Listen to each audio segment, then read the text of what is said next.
Hello everyone, it's Bjorn Caro, you can call me Angela, and welcome back to Shadows over Loathing. Oh god, I hope the volume is okay. I don't know why, but this game is always exceptionally loud in OBS. Also, if my voice sounds a little bit hoarse, that's because I had spicy ramen this evening, so... God, it's been so long since... I don't even remember what I was doing. Okay, take the bus to Great County and talk to Mirai's friend Jasper. Defeat the vampires in Great County. Get a thing from Great County. Okay, so everything we have to do today is in Great County. I forgot how loud these fucking shoes are. Hold on, let me turn the game down a little bit more on OBS.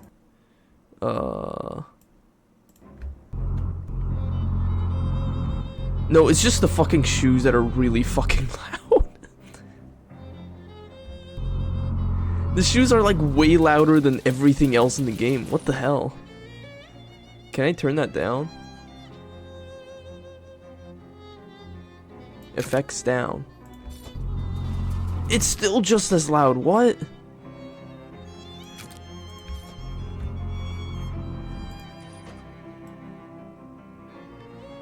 Okay.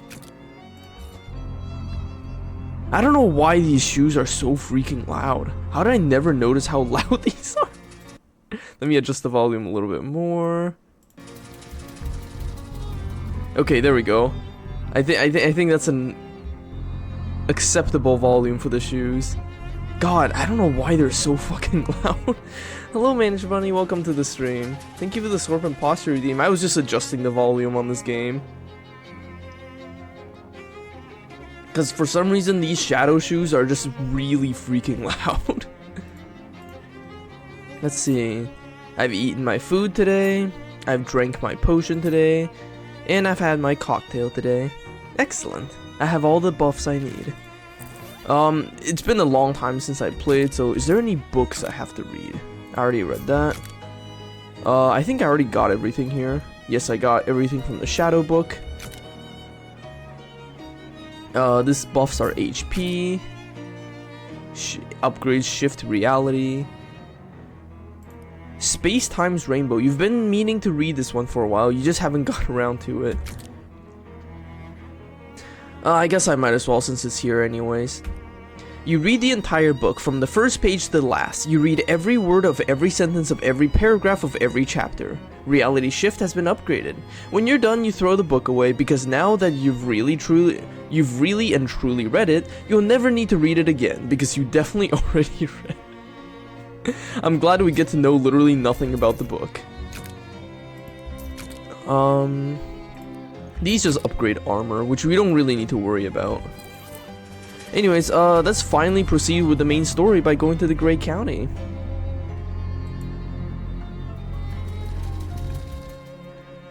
Great County, there we go.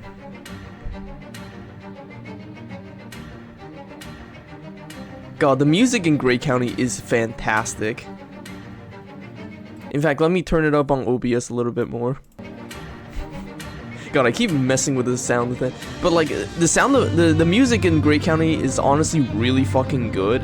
Hold on, I just realized I made it too loud. God damn it, I'm so finicky. I haven't streamed in too long. Like, the music here is fantastic, but at the same time, I also feel like it's also way too high tension. Like, this is not the last chapter. I'll say that right now. This is not the last chapter of the game, but it really feels that way because of the atmosphere and the music. It really makes it feel like this is the final chapter, even though this is not. Wow, who knew Ford even made a Model T limousine? Somebody has tied this car to a hitching post, presumably as a joke. This old watering trough appears to have been abandoned by everything except mosquitoes. You didn't catch anything, but Moscow learned some tricks from the locals. Moscow the mosquito gains +5 to damage and healing. That's such a powerful buff to the mosquito.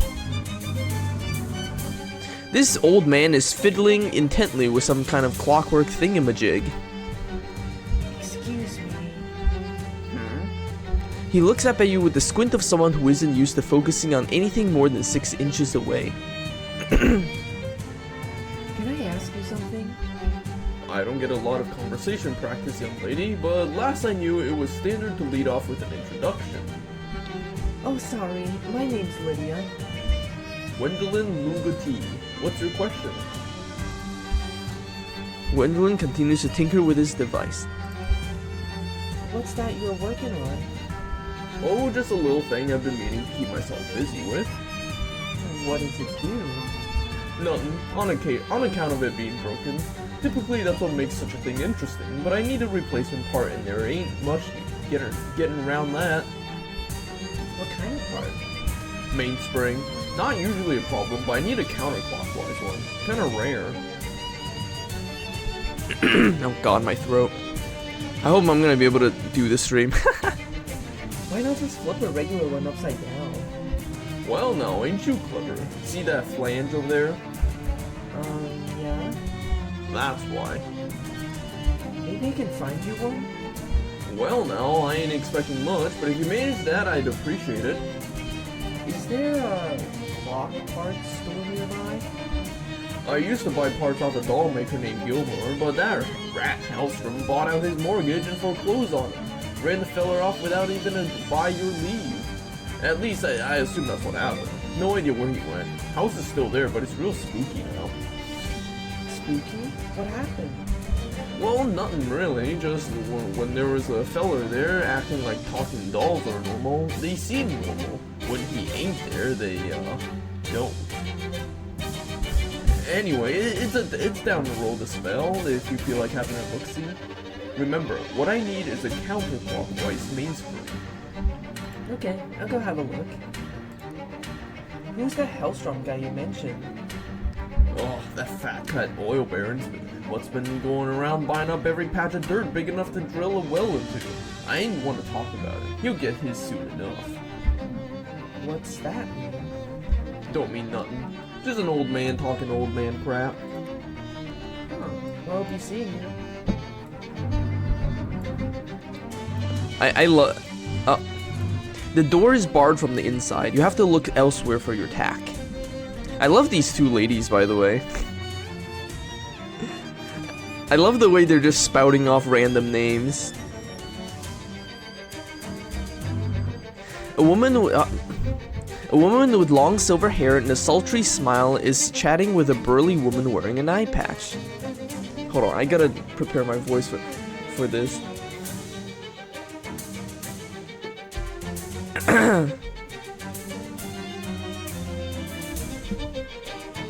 Long-lashed eyes sparkle at you from behind her spectacles. Her voice is a purr. Hey there, sweet thing. I'm Iola Kimmundi. Nice to meet you. I'm Lydia Walker. Care to do Lydia a little favor, Lydia? What kind of favor are you looking for? I'm desperately thirsty, but I need something specific. A glass of milk. Milk? A charming young man named Milkman Stan used to deliver the best milk in the county, but he's vanished mysteriously. The last anyone saw him, he was making a delivery to the Drexel place. Could you find him for me, pretty please? Her eyelashes flutter as she makes puppy dog eyes at you. I don't know why they made this old lady so flirtatious. It's very amusing. Sure, happy to help. I knew I could count on you. Here, let me give you the directions. Bring me back a glass of milk once you find him, okay, sweetheart? Okay, leave it to me. What are you two talking about? Oh, old friends and co-workers and so on. Xenia and I used to spend a lot of time reminiscing about them, but eventually it became clear we were just telling the same stories over and over. So we simplified it to just the names and made a little game out of it. Whoever says Norman McCresson first wins. Oh, okay. Why is the store locked? Oh, this store caters to a very exclusive clientele, darling. You have to be friends with just the right people. Are you one of them? She smiles coquettishly. That word is so hard to pronounce. Well, a good one can deserve another, they say. You wink at Ayla and she winks back. See you around, Ayla.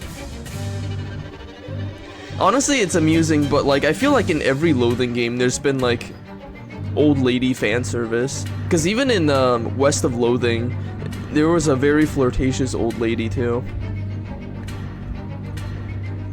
Actually, yeah, and there was also just like the fact that all the female companions you can have in that game are like middle-aged women, widows. Yeah, in West of Loathing, both of the female companions you can choose from are all middle-aged widows. This is the only fan service in the game. It's great.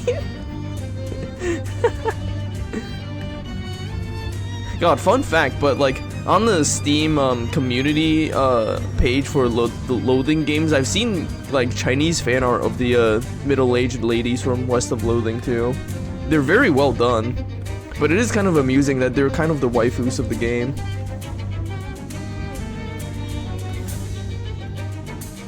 This burly old lady looks like she could kick your ass despite her age and her eye patch. She looks at you up and down with narrowed eyes.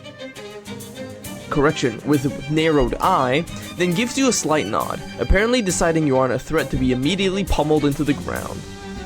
Hi, I'm Lydia. Xenia Wakefield. Nice to meet you, Xenia. You look reasonably capable. Got time to run a quick errand? What kind of errand are we talking about? A farmer named oh god, his name. McMillican Cuddy borrowed something from me, and I'm gonna need it soon, that's all. Go get, come back, could be simpler. My experience is that nothing is ever that simple. Ain't that the truth? I don't expect any trouble, though. I'll do it. Good. Here's the directions to his place. Just tell him Xenia needs her paperweight back. Hold on, I want to talk some more. Xenia gives you a curt nod. You get my paperweight back from the Millican Cuddy yet? Why did you say it like that? No reason. Oh, okay, there we go. There's the other dialogue options. How'd you get the eye patch? Got in the bar fight back in 17. Wow, you lost your eye in a bar fight? That's rough. No, I beat up a guy who was wearing an eye patch and took it as a trophy. I wear it because it helps me with my vertigo. Oh, okay, so she does have both eyes. She just wears an eye patch. Okay. Who are all these people you keep listing? It's a game Ayla and I play. We usually swap stories about people we know, but we've heard them so many times, now we just say the names. First one to say Norman McCrescent wins. Oh, okay. Why is the store locked? Security. From what? Nosy people.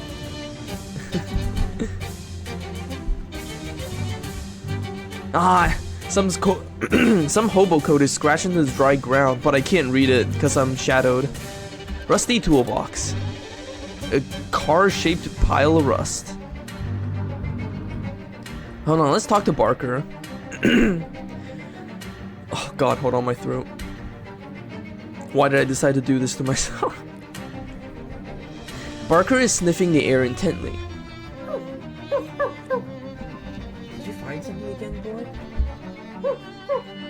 He very clearly wants to run off, but is waiting for you. Oh shit, we get a companion vignette. Go on ahead, it's fine. You think you smelled old dog. You aren't sure because it was kind of an old smell, but not too old. Hey, old dog, are you here somewhere? Hey, hey. Wow, hey, this thing smells real bad. Hey. Hey, wow, this thing is hot and it smells bad. Real bad. I like how Barker is just still a normal dog despite being a plant mutant.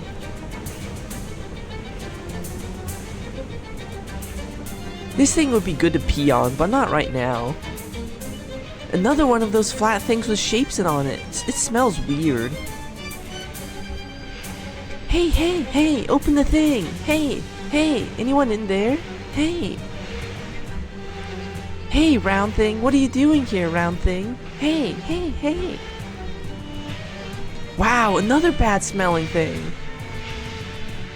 These big guys don't look so good. You okay, big guy? Hey, hey, wow. You smell old dog. Old dog, are you in there? Hey.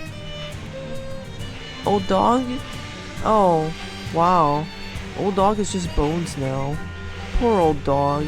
At least she found her way back home. You take her collar to remember her by.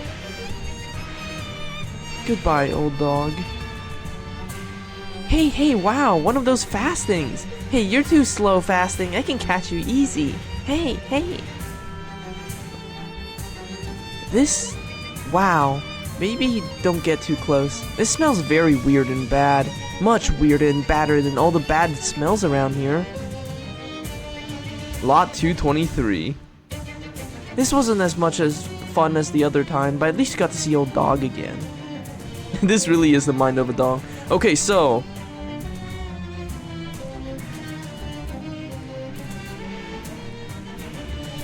I know this has been forever since I last played this game, but I will mention that, like, so there was this one thing in the previous streams where we found out that during the dream sequence with the villain lady, whatever her name was, I think it was like, was her name like Margaret or something? I forgot. But the villain lady, she mentioned that in the dream sequence that Lot 223 was her family's farm. So this is the bad guy's hometown? Home. Not just hometown, home. This is the villain lady's home. Her last name is Dooley. Every time her last name came up in the past, it has always just been like a blurred out shadow thing. But this time if we actually come here, there we go, homestead, that's the word. This is the Dooley's homestead. So this is where she comes from.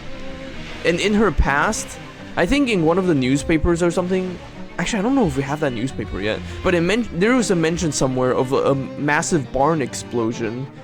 And it was from the barn explosion that all the shadow items that we've been getting, like the hat, the compass, everything, that's where all the shadow items come from. It comes from this barn explosion right here. So this is where it all started.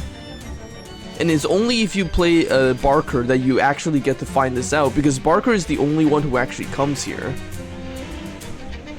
Just because Barker is chasing after old dog.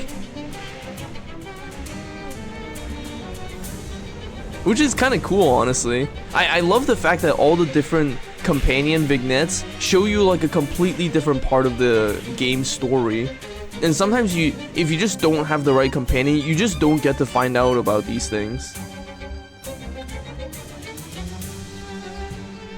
It seems like there's nothing else I can do here, so let's head back.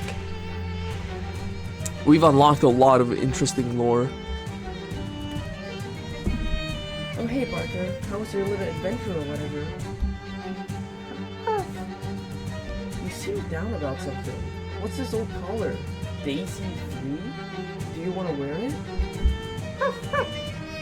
Okay, I'm still calling you Barker though. Barker's muscle increases by 1.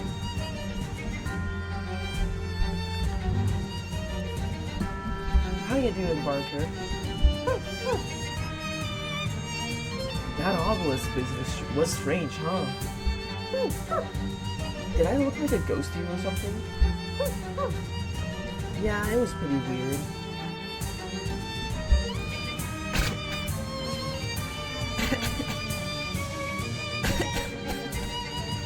Barker, please stop trying to figure out the smokestacks. Barker scratches at the ground excitedly, eventually digging up a bone. He grabs it but immediately spits it back out because it's covered in oil. Huh, must be a dinosaur bone. Calm down, boy, it's just a scarecrow. Actually, now that I think about it, I haven't had great experiences with scarecrows lately, so thanks. Barker looks around at all the oil derricks covering the landscape and growls softly. Yeah, I know, buddy. Still, look on the bright side. Maybe in 100 years we can convert them into cell phone towers. Oh, that's funny. Barker rolls around in dust for a bit and then runs around in circles. Jeez, how do you have so much energy all the time? And is it even bright enough to blend photosynthesis? Actually, hold on. Now that we know the dually name, I want to go back to the I want to head back a bit and do a little searching. A cyberpunk loathing game. That would be awesome. That would be so cool. I was gonna say, I feel like if they do another loathing game, maybe it'll be like Cold War spy stuff. But honestly, a cyberpunk loathing game would be awesome as hell too. When was the barn explosion?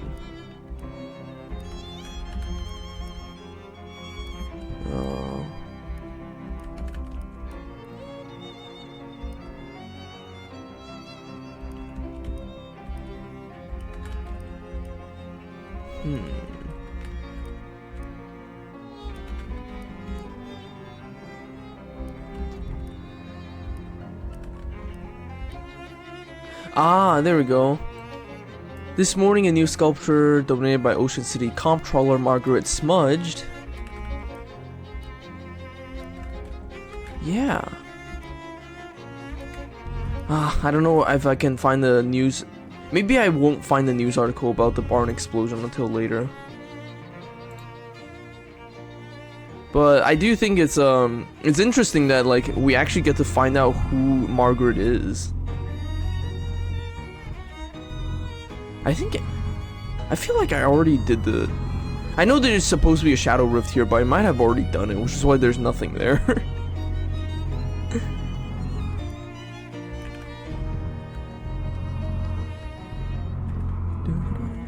Okay, let's go back to Gray County. But you know, a cyberpunk loathing game would be awesome. I honestly hope they go with the aesthetic, because one thing I feel like that's really like one thing that's always central to a loathing game is always having a theme. If they have a theme, they can come up with some wacky adventure around it. So it's like West of Loathing was like, oh, Western theme. Shadow over Loathing is like, oh, Eldritch theme. So it's like, I feel like as long as they have a theme, they can come up with a really interesting and really fun game. So it's like, I think Cyberpunk would be something that would actually work really well with what they could do. So that would be pretty cool.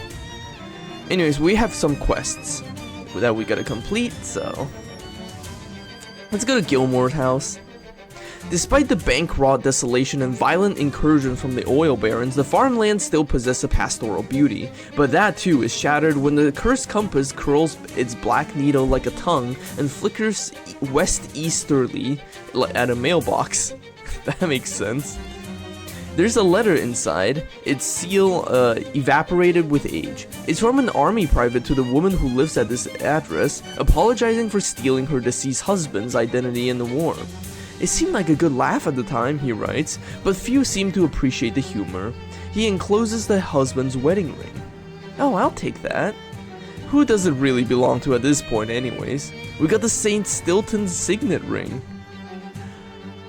Whoa, Stilton Splatter does 5 damage instead of... Oh my god. This ring belonged to Saint Stilton, whose sacrifice was so great as to merit having an entire cheese named after him. The mailbox is labeled RP Gilmore. Nothing interesting, just stacks of junk. Nature's bounty is being violently extracted by this monstrous machine. We love to see pollution. There's a page of what appears to be a diary tacked to this tree. Dorothy keeps giving me socks with holes in them. She can't possibly be trying to humiliate me deliberately, but it's far too consistent to be random chance. An old plowshare is leaning against this tree. We got an old plowshare. It's a plowshare and you're keeping it all for yourself. This door says a Belgrand bomb-proof shelter co. and has a serious combination lock on it. No bomb's gonna guess this one. Let's figure out the puzzle. This door is slightly ajar. There's a loose page from a diary on the table. Edith's violin is too loud for me to relax at night, but if I take it away, she screeches horribly. I wonder if I can find her a smaller one. A doll-sized barbell. Let's work out.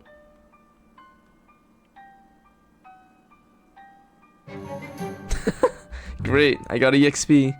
Just leave it. You already worked out this year. An animate doll is doing a workout routine? I'm sure it's fine and nothing to worry about. A crate of doll parts. Just a bunch of creepy glass eyes.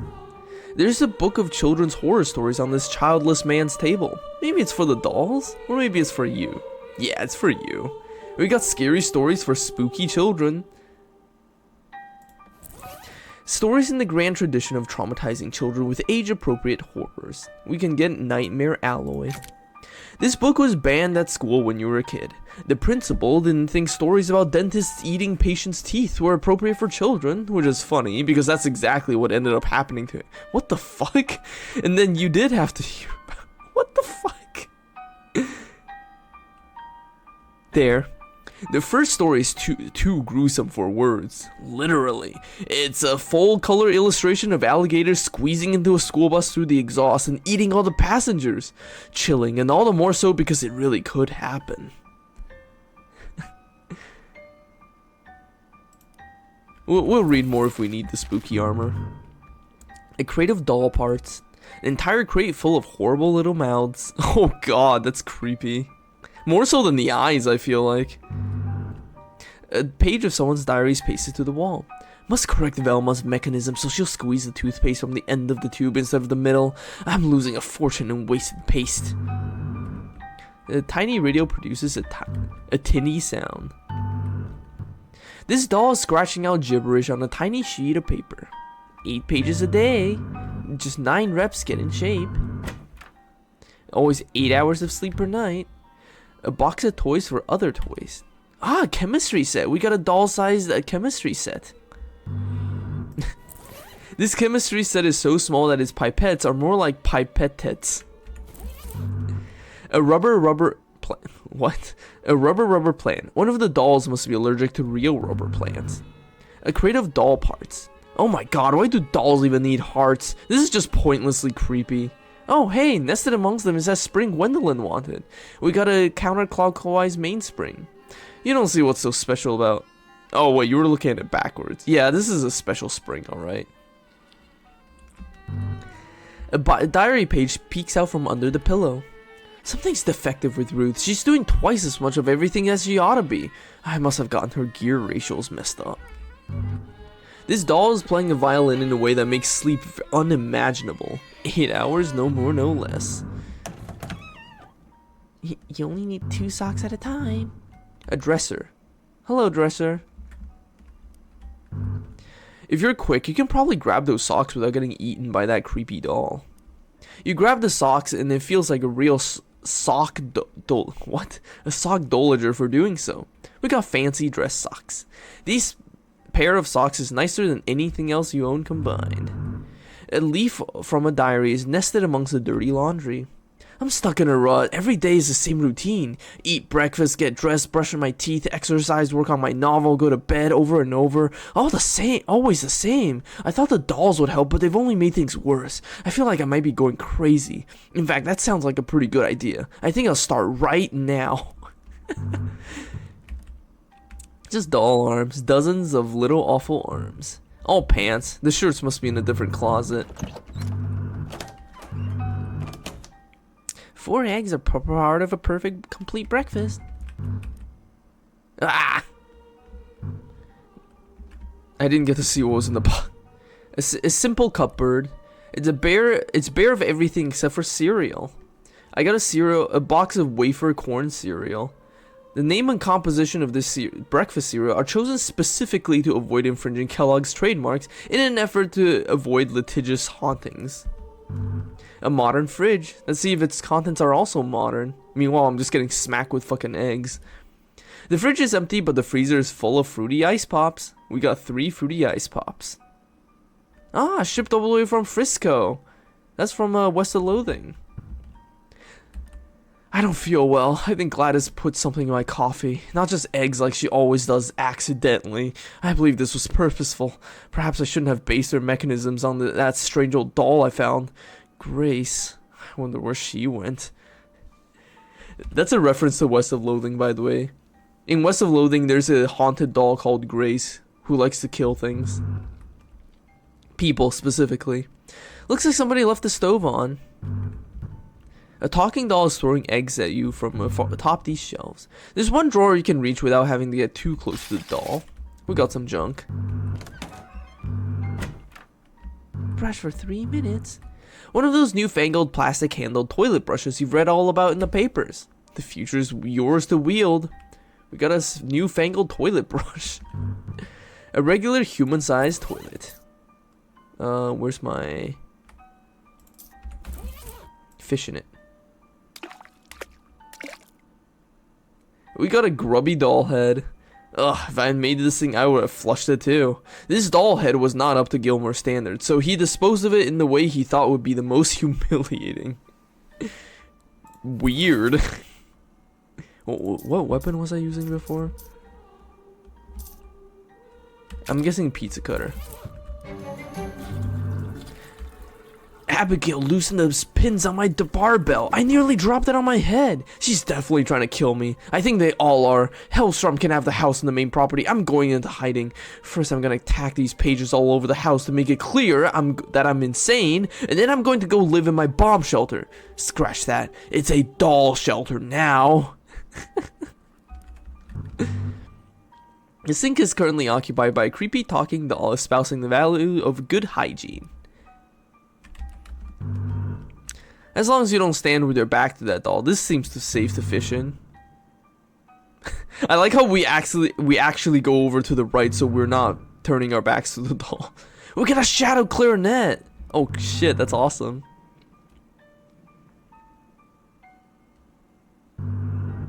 Shadow hot dog.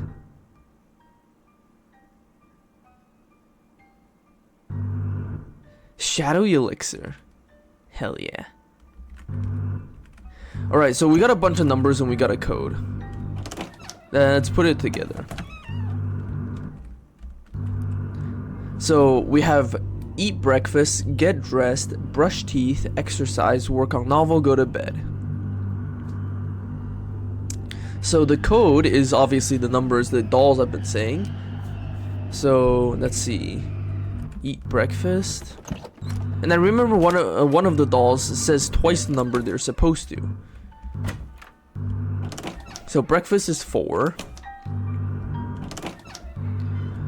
Let's see, 4, 2, and then brush teeth. So 4, 2,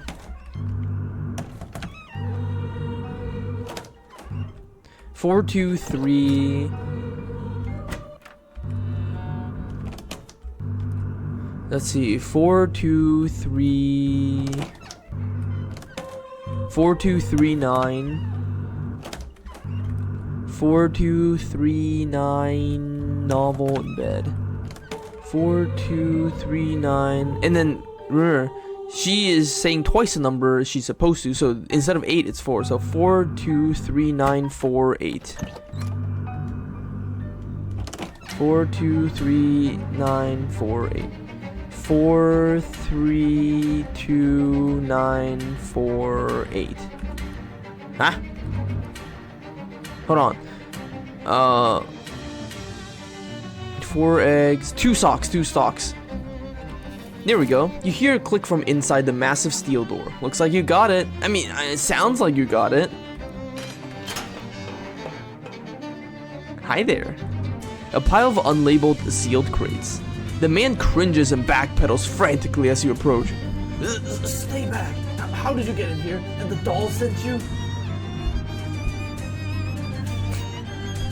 I'm gonna go with option 2. Oh, never mind. As funny as I would be to do a spooky voice and tell you the dolls did send me, you look like you probably have a heart attack, so I guess I won't. Then who are you? What do you want? My name's Lydia. You must be Gilmore. Gwendolyn sent me over to see if you had a counterclockwise mainspring you could use. I already found it, but I thought maybe I should check on you in here. You've been in the house. You've seen the dolls? Ah! Look, they're a little creepy, I guess, but they're not that bad. They're just dolls. And they're trying to kill me. Oh yeah, I saw your diary pages, but honestly, I think you're overreacting. Diary? Oh, you mean my novel? Novel? Yes, I've been writing an epistolary novel in diary form about a toy maker who goes crazy because he thinks his dolls are trying to kill him. Then he nails the pages of his diary around the house and hides in the bomb shelter in his yard? Right, exactly. Okay, so you aren't actually scared of your dolls, you're just acting it out? Like, method writing? No. The dolls are trying to kill me, just like in the novel. I'm not a psychologist, but I think you might be suffering from extreme confusion. You aren't the guy in the novel, you're the guy writing the novel. That's two different guys. The dolls aren't trying to kill you. Are you sure? You just freak yourself out by writing the scary book with circumstances similar to your own, that's all. Maybe you're right. Okay, I'll come out just as soon as I finish the last chapter. Right, good luck. I love Gilmore's dolls, honestly. I wish they were actually alive. The last diary entry is unfinished, but seems to be about the protagonist huddling in his bomb shelter and waiting for the dolls to come get him. Grim. Several pairs of Gilmore's undergarments are strewn about on his bed. You were caught unawares by his caught underwears. God, that is such a mouthful. You'd think these crates would be full of food and water, but they're actually just full of reams of paper. Gaslighting someone into believing their autobiography is fake. God, that would be so funny. Oh my god, I wish we got to do that to Gilmore. I wish we got to go like, no, actually your dolls are alive and they're gonna kill you, and we just like drive him insane. I wish we get to do that. I would love to torment this man by telling him his dolls are in fact alive. It would be funny if he was not writing a novel and it's just like an actual diary. More games should let you gaslight people. It's fun to like torture people for fun, and I think more games should give you the option to do that. Anyways, let's go through the Shadow Rift. Hey, we're a doll. That's a lot of words. Oh, we only get to use... There's no more B? Damn it.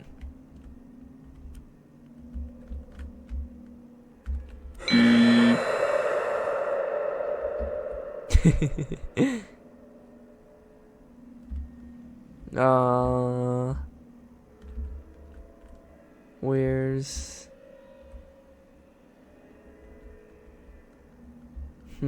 what word can I do? Oh, I know. Oh, wait, oh, fuck, I already used the P. God damn it.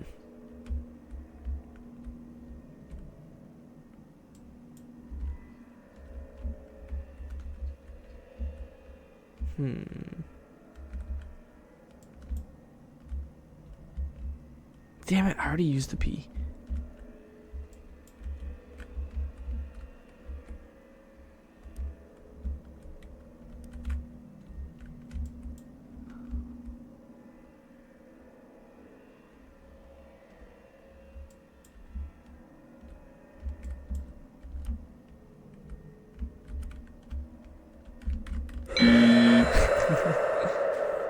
Oh yeah, I forgot. They erase the options that you get wrong. So the more you get wrong, the more letters disappear. They don't give you like a full set of the words either, letters either. So you eventually start to run out.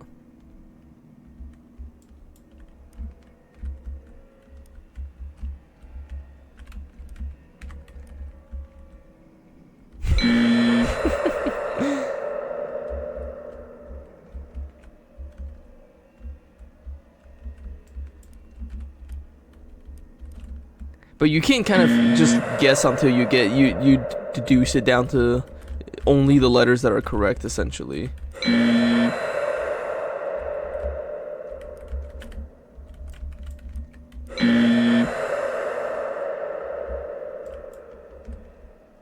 Huh? Block.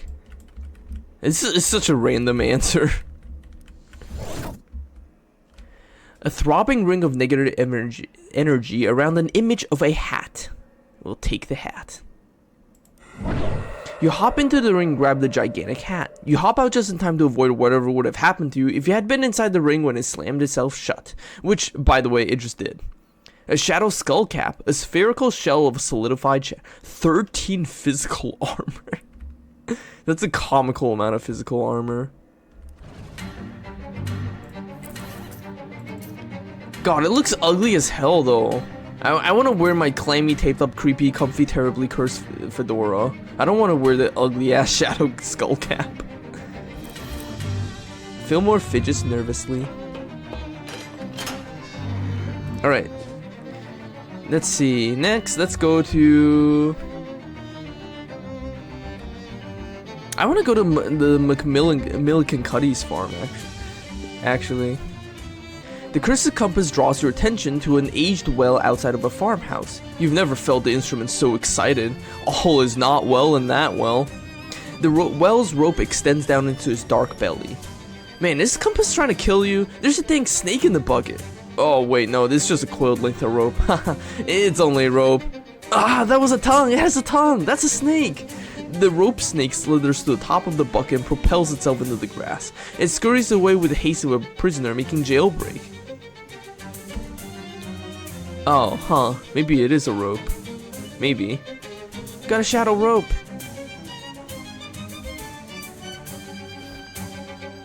Hello there. This farmer seems very upset about something. Everything okay? No, bloody ain't. A great flock of giant ducks has only invaded my farm with all. They go into all my bill. Oh my god, this is so hard to read. They go into all my outbuildings. Oh, huh. Do you want help with that? Oh, well, standing here waving my arms and yelling his name, having much a fix, so I could do with a howl, I reckon, eh? You're great. No, what does I don't even know what that means. Okay, I'm on it. Ducks everywhere, I'm telling you. The barrel, the dumpster, the girdle, the ice ball, the slopping, stealing, the steamy. What's a dumpster? It's for writing the manure in. I would have thought it started out pretty ripe as it is. Aye, well, it could always be riper. What's the barrel? It's a pile of the stones of what we bury the barrels under. A barrel for the barrels, you can. Okay, sure. What's a steamy? That's for doing the laundry and all. We take our baths in there too. Oh, I see. Nothing like a hot bath after a hard dinner. The hard darg? I'm trying really hard to like actually pronounce the words the way they're written, and it's really hard. What's a gurnal? What do you think a gurnal is? It's a gurnal for storing gurns in it. Into? What's a slopping shielding? It's a shielding we use for slog hopping. I mean hog slopping. Critters, this blethering is doing me hiding. What's a headway? 2 stones, 8 pebbles, give or take. What's an ice block? It's a block we keep the ice in. Oh, what's a block? The thing we keep the ice in. Are you nail listening? Honestly, I'm pretty... What's a butt for? Oh, to keep your ciggy for burning your lips. Nice try, you weapon. Honestly, I'm pretty sure this is a reference to, I'm pretty sure this is a reference to all the stories Lovecraft writes that takes place in Western Massachusetts. Because when he writes dialogue in the Western Massachusetts accent, he always writes them like this. Like, it's extremely hard to read. And I heard that in real life, people from Western Mass don't even talk like that. It's literally just an accent that Lovecraft made up. And whenever he writes a character from Western Mass, he always gives them this impossible to read accent, so I'm pretty sure this is what this is a reference to. It's really fucking hard to read.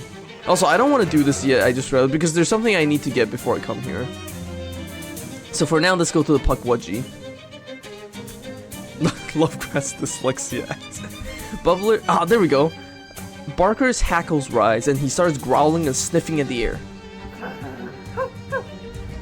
What have you got, boy? He sniffs out a trail and starts following it cautiously, growling and bristling all the while. Whatever it is, he seems torn between interest and hatred.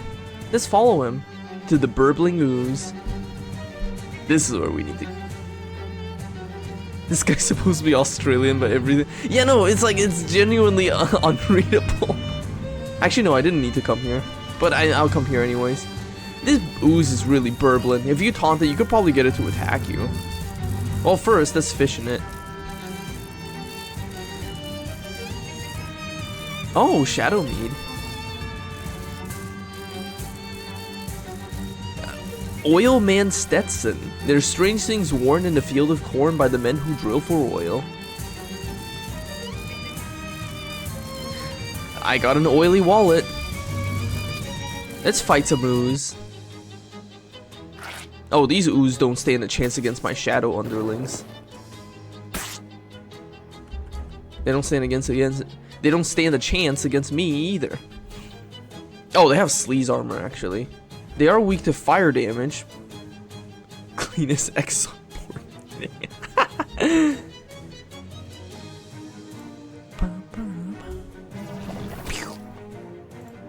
Gushing Petrol Geode. Sleaze armor, weak against hot damage.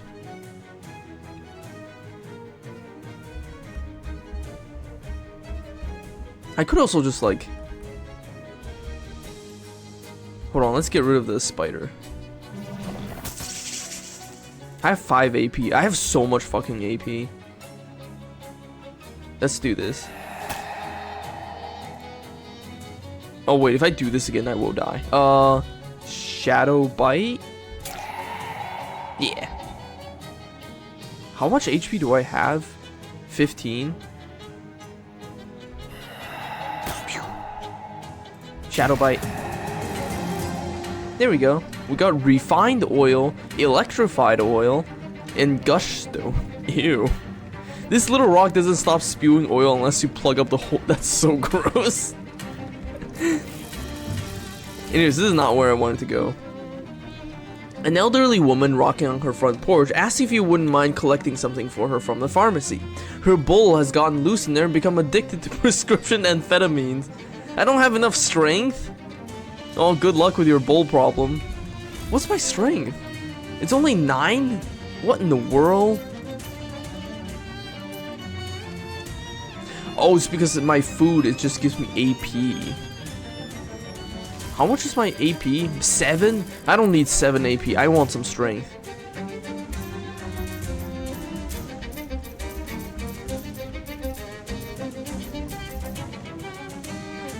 Do I want to do... I might as well do Shadow... I might as well do Shadow Hot Dog.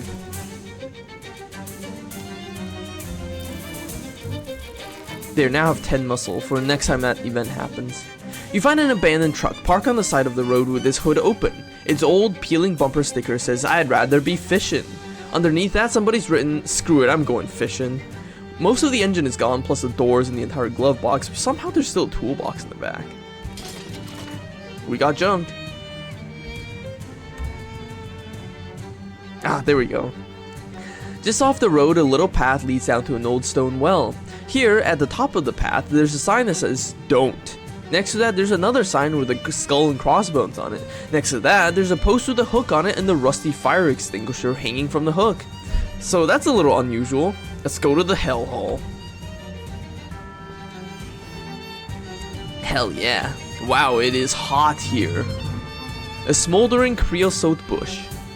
You slurp some resin out of the central stalk as though it was the world's hottest milkshake. This rock is boiling with unquenched rage. Smoke pours off this nest of very hot ants. Caution, do not throw anything down that starts with H down this well. Like hentai. You're not gonna let that sign tell you what to do, are you? I'm gonna fish. You caught something! Shadow milkshake! Alright, we're throwing shit down. You put the duck call in the bucket and lower it into the well. When you pull it back up, it's somehow even worse than it was before. We got a cursed haunted duck call. This duck call is now both haunted and cursed. Hell yeah, that's what I wanted. Clean water? You lower the handful of clean water down the well. Nothing happens for a few minutes, so you pull it back up. Whoever's down there must not be interested in this. How about heavy boots? Nope. Holy water? Nope. Hot link? You drop the hot link in the bucket and lower into the well. When you pull it back up, the main course has been replaced with dessert. Thank you for the subscription, Vivalicious. I really appreciate it. Welcome to the stream. Hand washing gasoline. You put the gasoline in the bucket and lower into the well. You hear a burbling sound, and when you pull the bucket back up, it contains a bottle of glowing red liquid. We got liquid fire. Yeah, no, 14 months, that's crazy. I super appreciate that. Like, thank you so much. Old enough to drink.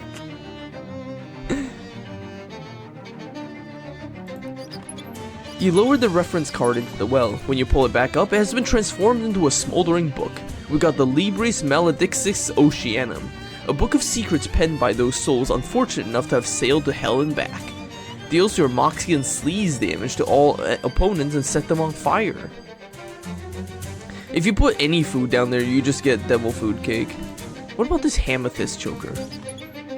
You toss the necklace in the bucket and lower it down. When it comes back up, it's more on fire than it was before. We've got the flamethyst choker. Having a necklace that's on fire is very convenient if you'd rather burn off your facial hair than shave. You lower the bucket with the ichor and lower it down to the well. When you pull it back up, the ichor has liquefied and gotten really hot. Also, somebody down there apparently also put it in a little bottle for you. You got a boiled blood. You're not sure whose blood it was, but they're probably glad it was removed before it was boiled. Hex rock powder. Oh, you toss the hex rock powder into the bucket and lower into the well. You hear a crackling noise, and when you pull the bucket back up, it's full of flour.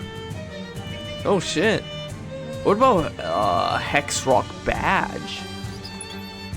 Oh, it just makes more flour. Okay, so hex rocks just get turned into a flower. What's a handmade tag? Whatever. Hollow gator tooth.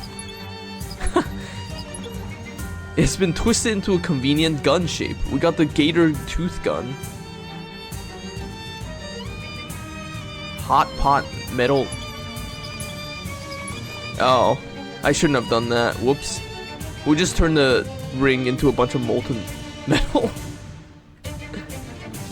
God, imagine if you can get sent down to the well. There we go. Flamethyst earrings. Okay, I think that's enough. You changed your mind. Maybe the sign is your boss after all. Yeah, I guess it is. Anyways, we got the cursed haunted duck call.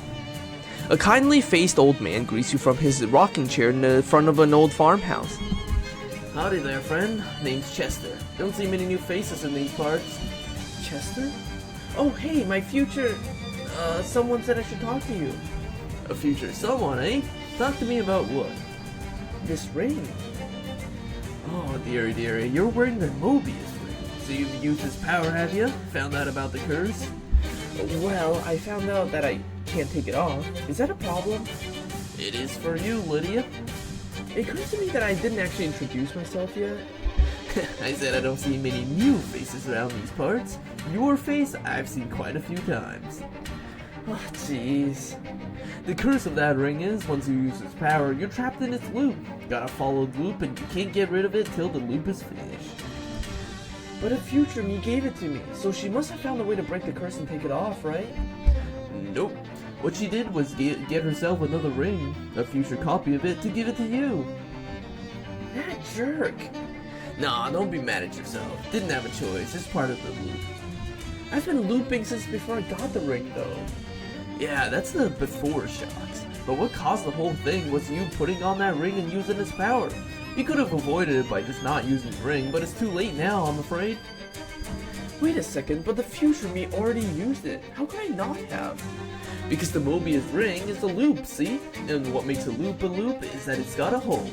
That ring's loophole is that you don't have to use it, but once you do, you're trapped. Nuts.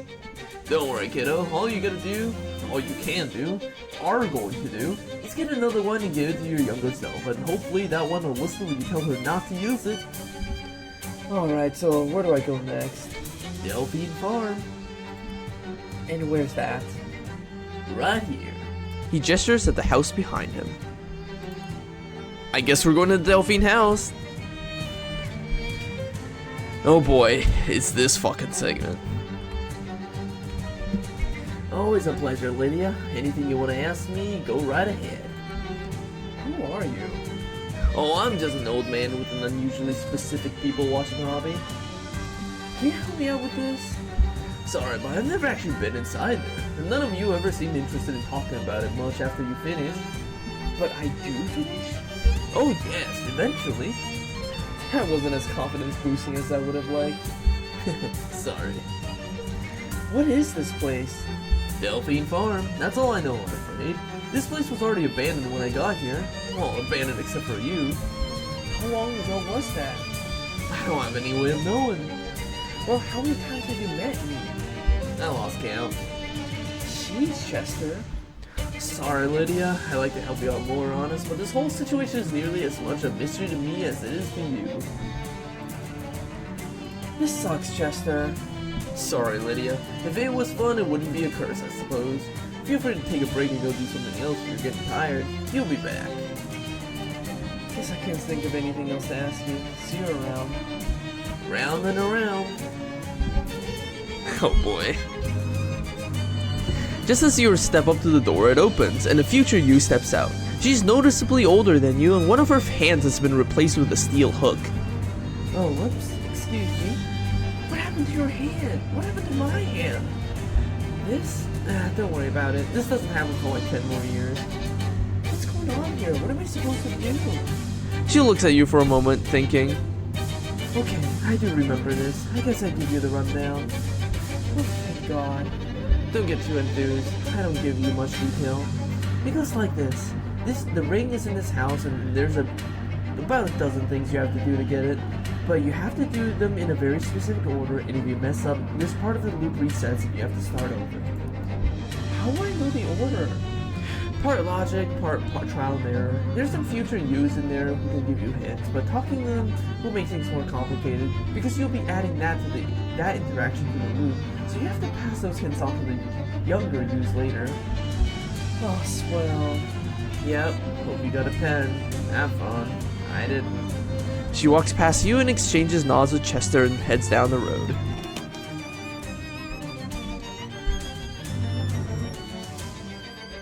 Great.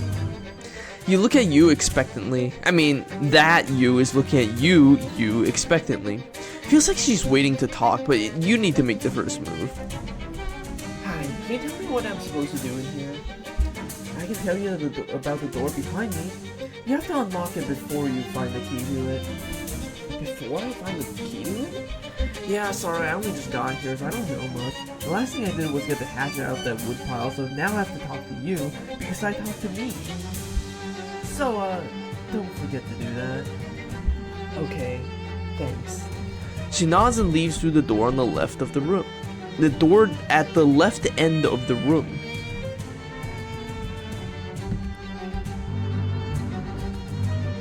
The future you looks bored. She gives you a sort of a "what took you so long" look.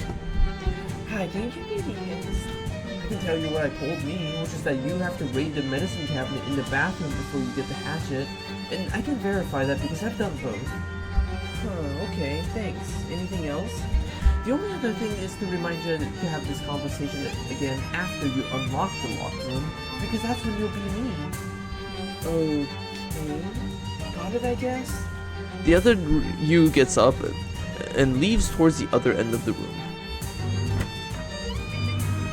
The version of you looks pretty tired. They stare at you warily, waiting for you to talk. Hi there, how's it going? Yeah, and anything you can tell me? Just what I've told me, which is that you smashed the urn after throwing the candlestick. A fair amount of time after. And then, since you talked to me, the next thing you after that is to sit on this desk until you show up so you can repeat all of this. Okay, got it. Good. She hops off the desk and leaves the room. Oh boy, time for this bullshit.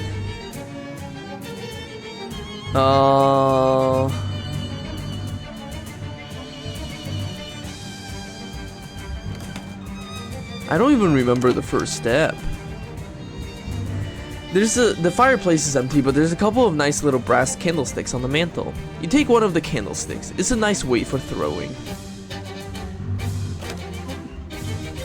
The sink and medicine cabinet seems normal. It's refreshing to see the mirror image face you're used to, but instead of the face of a past or future self who looks a little uncanny because they aren't mirror reversed. You open the medicine cabinet and rifle through it for anything that looks useful. I don't remember the next fucking step. Some logs stacked up on the stove in the fireplace. You can see a little kindling hatchet wedged behind the pile. You take the hatchet and make a mess of the neatly stacked logs. There was a future you leaning on this bookshelf before. Are you her now? You lean against the shelf and wait until another you approaches. I'm not gonna reread all of that. You don't really have anything else to say to you. I don't remember the next step. I would never have anything to say about this bathtub. This toilet does not have anything in it. Yet.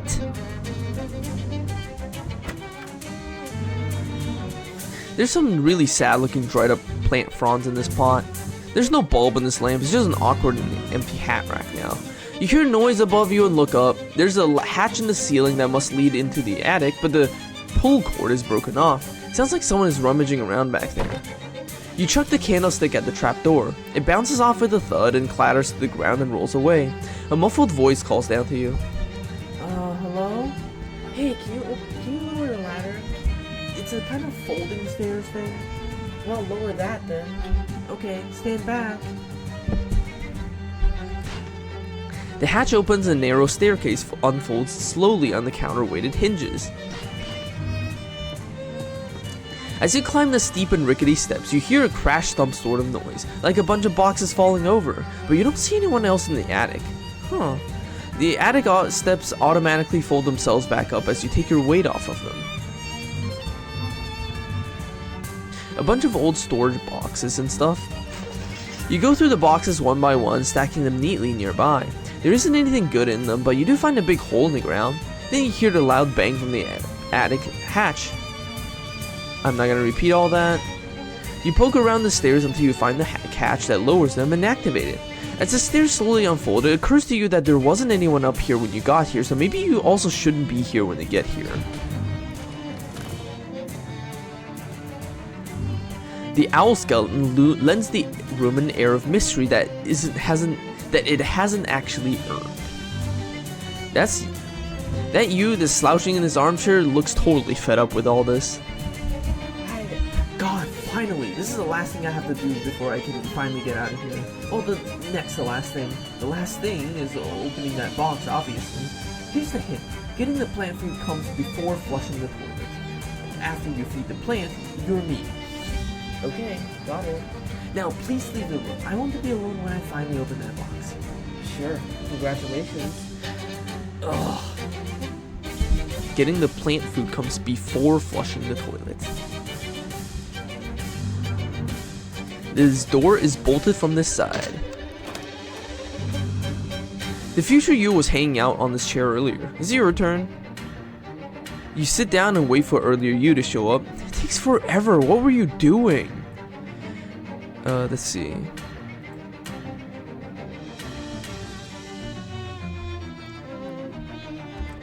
Okay.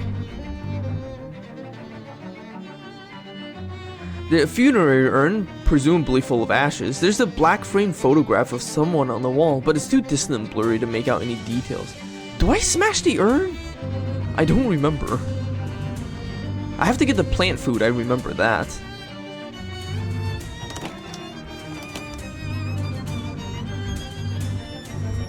I get the plant food before I flush the toilet.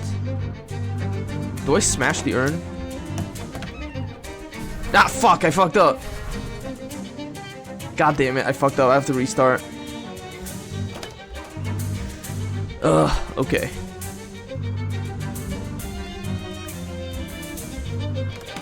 Hey you, what's the hint again? Smash the urn after throwing the candlestick. A fair amount of time after. And then, since you asked me, next thing you do is sit on this desk. Okay, so smash the urn, sit on desk.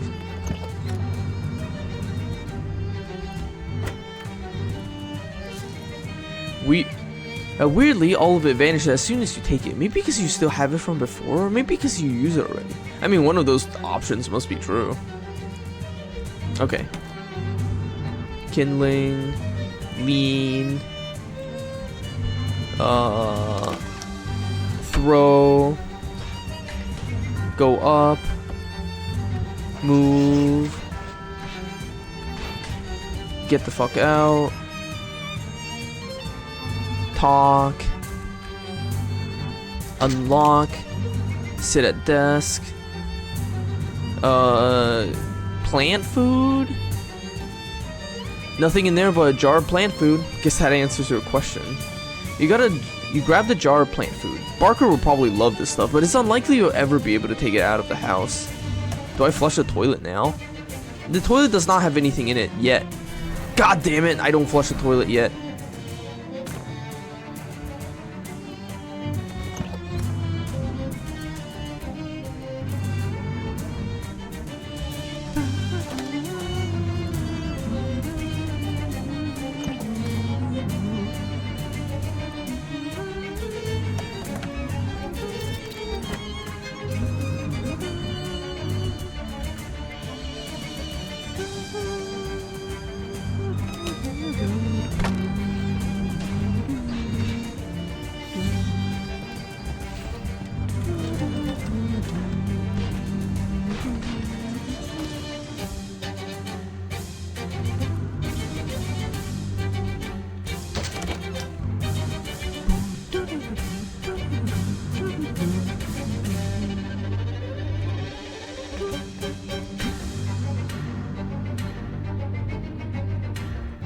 Smash!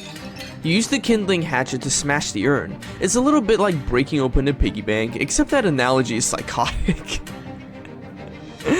The pile of ashes has a key in it, which you take. It looks like it's probably to that door on your right. A key to one of the rooms in the Delphine house. A room that's already unlocked, so it is completely useless to you.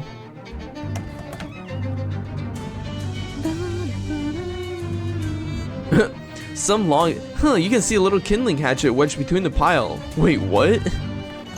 Toilet! Fuck! I want to flush the toilet so bad.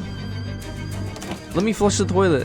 This time I'm just not even gonna talk to any of my past selves. I'm just gonna do the things. You take the hatchet, making a mess of it all in neatly piled logs. When you look up again, you notice that the U that was leaning against the bookcase just disappeared.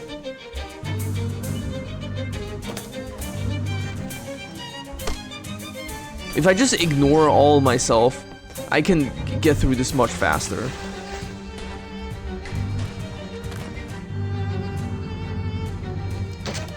Okay. Plant food. And then urn. Smash.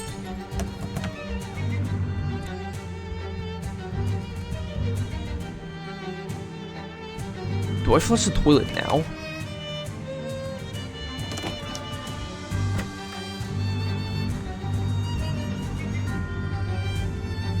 I'm gonna flush the toilet. There we go. You flush the empty toilet. Whoosh. Since you didn't get reset via time portal to the outside house, it seems like the toilet never has anything in it, and therefore the yet was unnecessary. If you've been expecting to eventually read something grossy here, then either I apologize or you're welcome, depending on how you're feeling about that. Can I fish in this one? I don't think I can. You probably should not touch the toilet again unless you have to start all over. Yeah, I should not fish in it. Anyways, now that I have the plant food, I have everything, I should... There's some really sad looking dried up plant fronds. You dump the plant food into the pot. You can practically hear gas and it springs up into tall green leaves. A small brass key is thrown out of the pot onto the floor. That's some pretty intense plant food. A little brass key.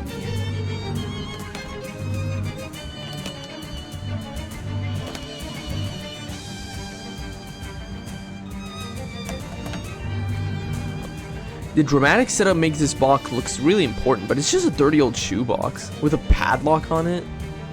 You unlock the box with the key you found in the plant and then slowly open the lid. Inside is an old dried out severed human hand wearing the Mobius ring. And despite its condition, you know the back of your hand like the back of your hand. God damn it. We got another Mobius ring. Time to get out of this friggin' place. We completed the Mobius side quest. Hey, you did it! Congratulations! Knew you would. He winks broadly. Thanks. Don't forget to go back to Crystal Dream Lake so you can meet yourself on the road and give them that ring. Okay, right. And also don't forget to come back here 10 years from now and put your severed hand in that box. I imagine though, when your hand gets cut off, that'll be a pretty good reminder. Listen, I know this whole thing was probably a real pain in the rear. Let me give you a little something for your trouble. Pass me your Crystal Dream Lake postcard. You hand him the postcard and he draws a little spiral on it. What's this? Well now, that would be telling, but it's something good, I promise. If you're wondering, if you don't finish this side quest, when you get to the end, you'll just be lost in space-time forever. Like, you just get locked into a bed. What the fuck? That's funny. Like, if you don't finish this side quest, you'll just get locked into a bad ending. So you kind of have to do this if you wear the Mobius ring. My future self is a whole can. Yeah, I noticed that. How do you feel about that? I don't want to lose my hand. Well, on the bright side, you got 10 years before it happens. Make the most of it. Enjoy the hand while you got it. Seriously, Chester, who are you? Did you ever think about how the mysteries are kind of a paradox? They're enticing and compelling because we want answers and we want to know what's going on. But as soon as you find out, it isn't fun anymore because all that magic was in the wanting. But even if you were aware of that, you still want to know the answers because wanting to know the answers is what a mystery is. It's a goal you love to pursue, but it's destroyed when you achieve it, like catching a soap bubble. Does that mean you're not gonna tell me? I'll tell you if you really want to know. I figure I owe you that much, not to take the decision away from you. That speech was to get you to think seriously about whether you really want to know or not. I decided I do want to know who you are. You sure? This isn't a particularly exciting answer.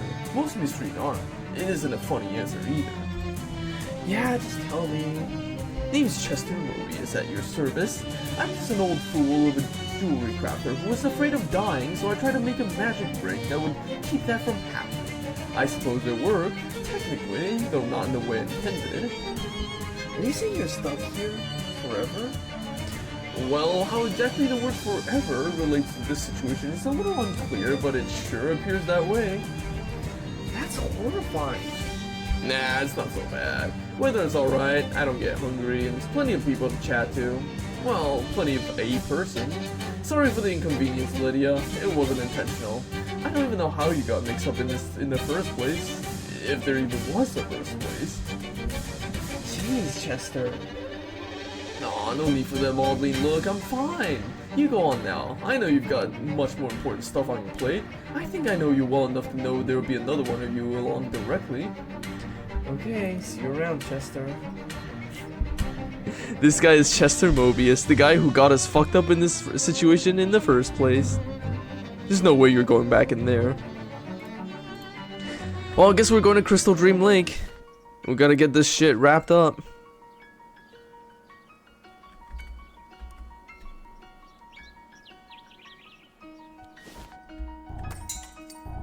And in order to get that shit wrapped up, we gotta go into the past. Because we gotta talk to this old man. Alright, put the outhouse here on this spiral.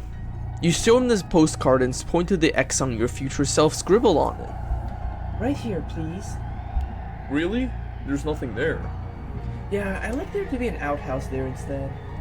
Well, the customer is always right about where they want their outhouse. That's a saying I just made up. We'll get it taken care of for you. That's all I needed.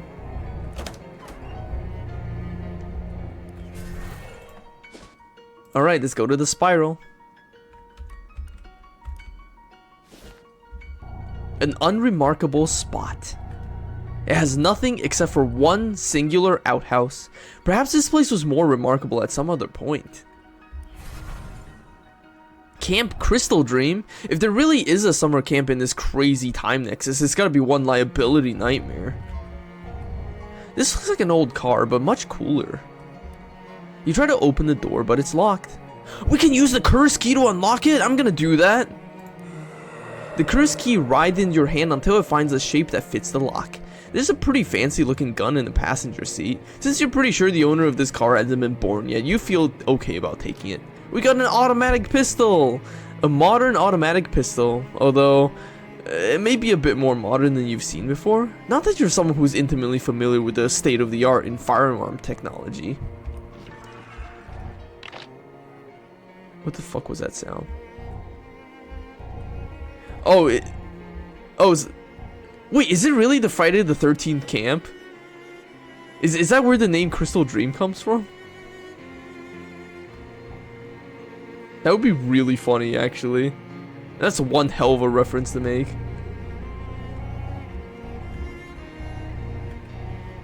This old stagecoach is treating this ordinary sand as though it's quicksand. I'm pretty sure that's the stagecoach from West of Loathing. Oh, Camp Crystal Lake. Oh, Camp Crystal. That's really good. I like that. That's a good reference.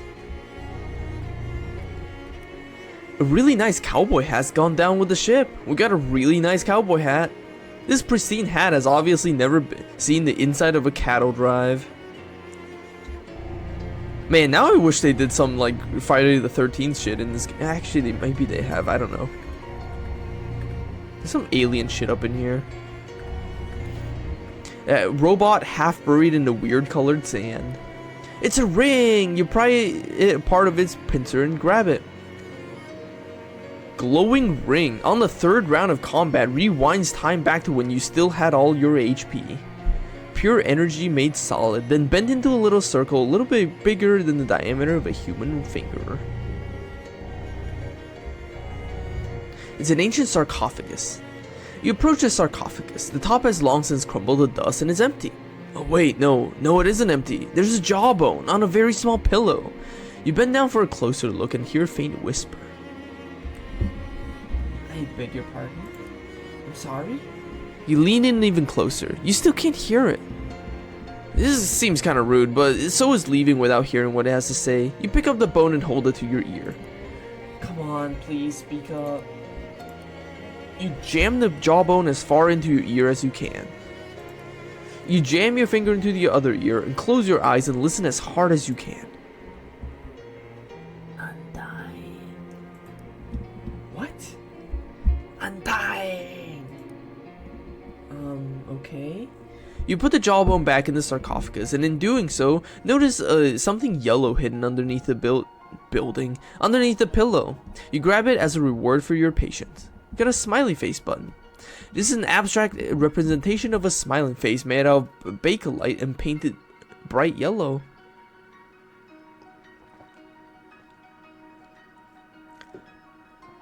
+1 to all stats is nice and all. But hold on, why am I frozen? Why am I frozen? I just realized I'm frozen. Hold on.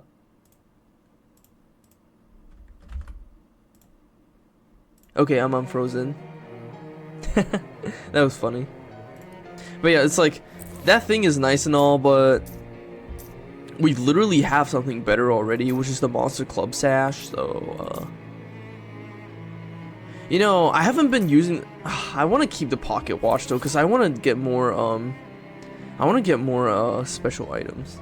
This like was staring deep into my soul. Hell yeah. Huh, is this the same outhouse? Sure is. We're back. Alright, let's offload this ring.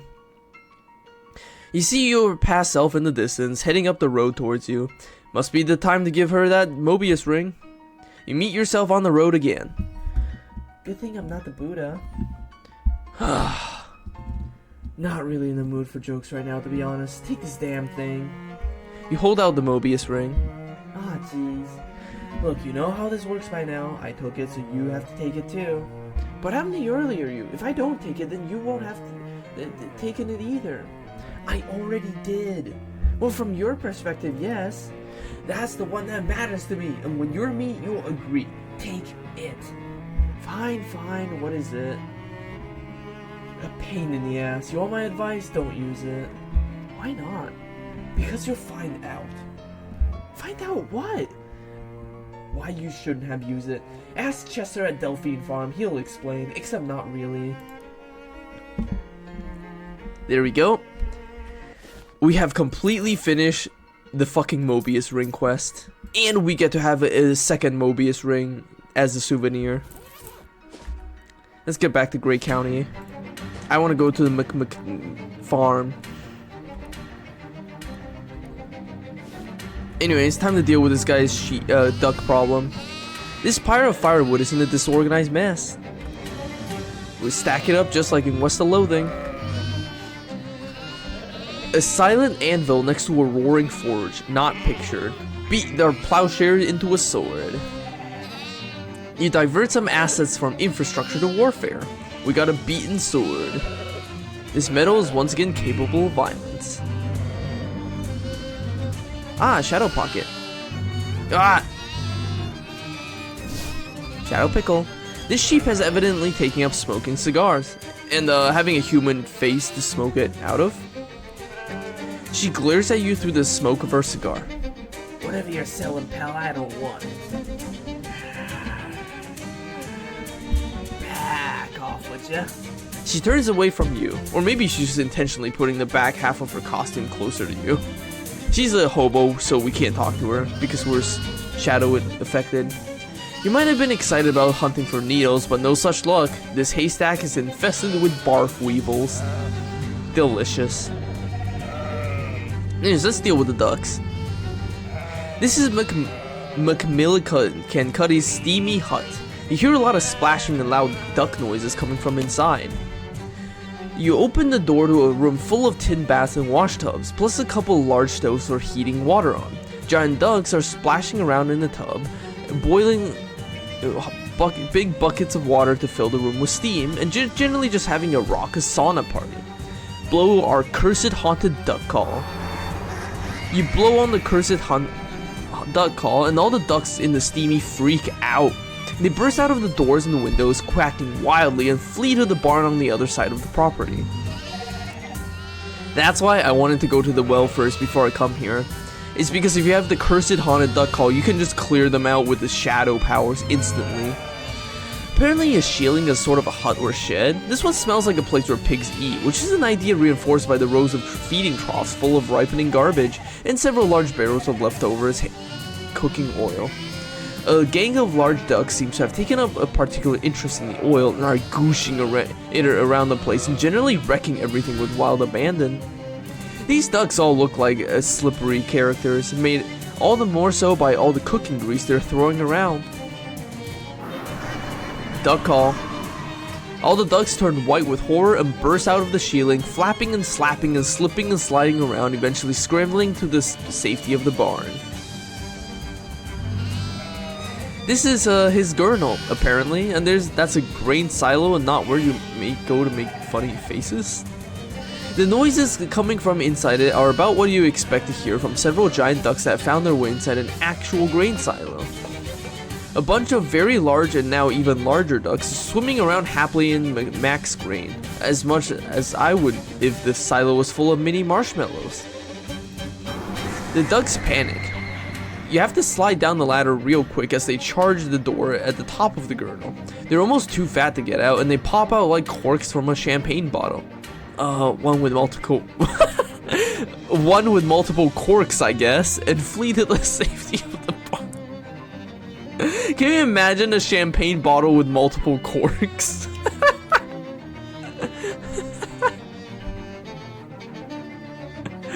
Oh my god. A champagne bottle with multiple corks.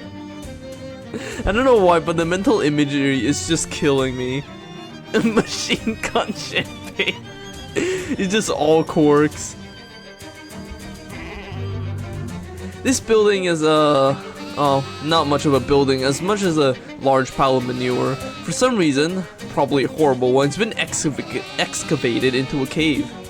You hear a bunch of giant ducks quacking around happily in there. It seems unreal that anything could be happy to be anywhere near it. Your eyes start to water as you peek inside. A few large and extremely filthy ducks are lounging around in there. It's unclear if they were filthy to begin with or if that's just a natural result of the situation. If you're wondering what could possibly horrify a duck that is perfectly okay with hanging out inside a literal manure pile, I guess the answer is the noise your duck call makes. You stand aside as the ducks flee in terror and hide inside the barn. There's a large block of ice just sitting here. I guess someone forgot to haul it into the brooch. Doesn't seem to be melting for some reason. We got an enchanted ice block. No matter how much ice you chip off this thing, it's still the same size. Just like that tumbler chocolate, infinite chocolate hack. God, I love the infinite chocolate hack. It was just such a dumb hoax. This old stone tower has been converted into a storage shed for storing ice, if McMillican is to be believed. And why wouldn't he be? It's his farm.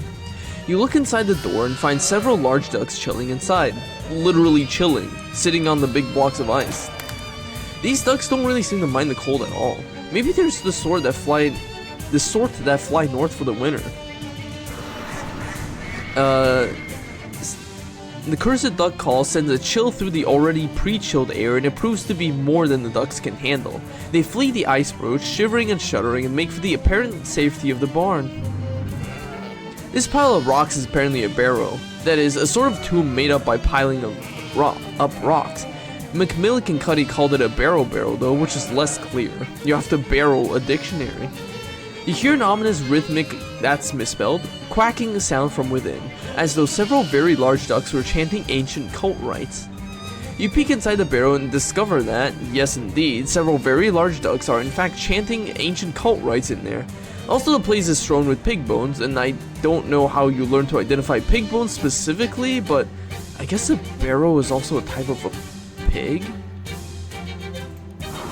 The ducks freeze mid-chant and start freaking out, babbling and screeching and scrambling over each other to get out of the barrow, which I guess they thought their ritual was actually working, and some horrible abomination was about to appear. Which makes them seem like real posers, to be honest. Anyways, most of them ran to the safety of the barn. Oh, one of the rocks is coated with grave lichen. It's the barn you've been herding the ducks into. It looks like they won't be able to cause much trouble in there, but you could still fight a few if you feel like it. Yeah, if you herd all the ducks in here, you get to just fight them. But Jesus Christ. Well, let's fight some fucking ducks. This stinky duck is one hell of an AoE damager, though.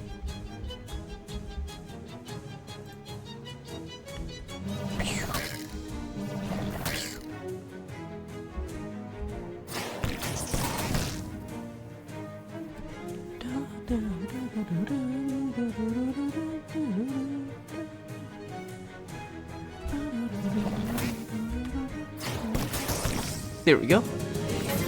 Has a few less giant ducks in the world, or at least in this barn, but the barn is a subcategory of the world, so it still works. We can just grind ducks here, although I don't really have a reason to. What the fuck was that?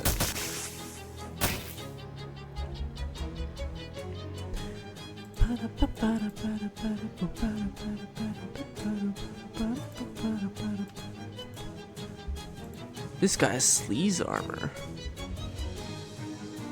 Let's fucking kill him.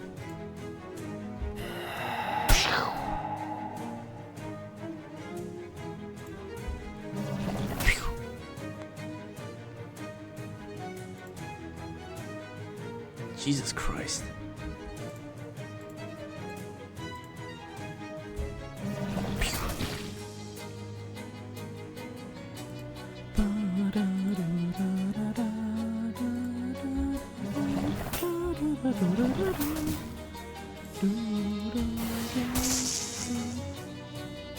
There we go. Ducks slaughtered. We get to get some duck items, which you can only get by fighting ducks, so I guess there's a reason to fight these ducks, is so you can get some duck items.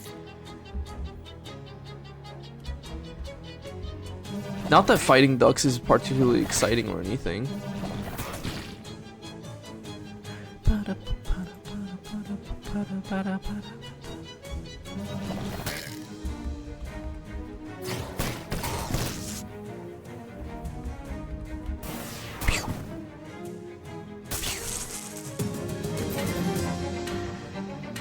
I don't feel like fighting ducks for pate.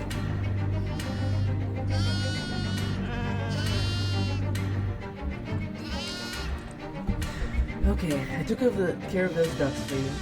Ah, you did, to be sure. I'm much beholden to you, lassie. Couldn't I deal with them ducks on my own, and that's for certies. Was there something else you was wanting then? Oh, right. I met a lady named Xenia who said she'll loan you a paperweight. She needs it back. A paperweight, she called it? Huh. Well, no, I suppose it could be in a pinch. Well, here you are then, and tell her how's it going for me. How's it going for me? Xenia's paperweight. Ah, it's that kind of paperweight.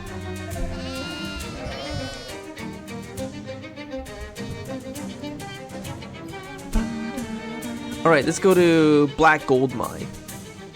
The Cursed Compass. There we go. The mailbox is Papushashku on it. I don't know what that's a reference to. Old mail, some of it's junk, some of it's merely boring. We got old insurance company letter. A yellowed envelope from an insurance company. Based on your previous experiences, you expect that it is exactly as confusing as it is boring. You can't open the letter because you don't have a letter opener. I know it's frustrating, but you have to admit the logic behind it is sound.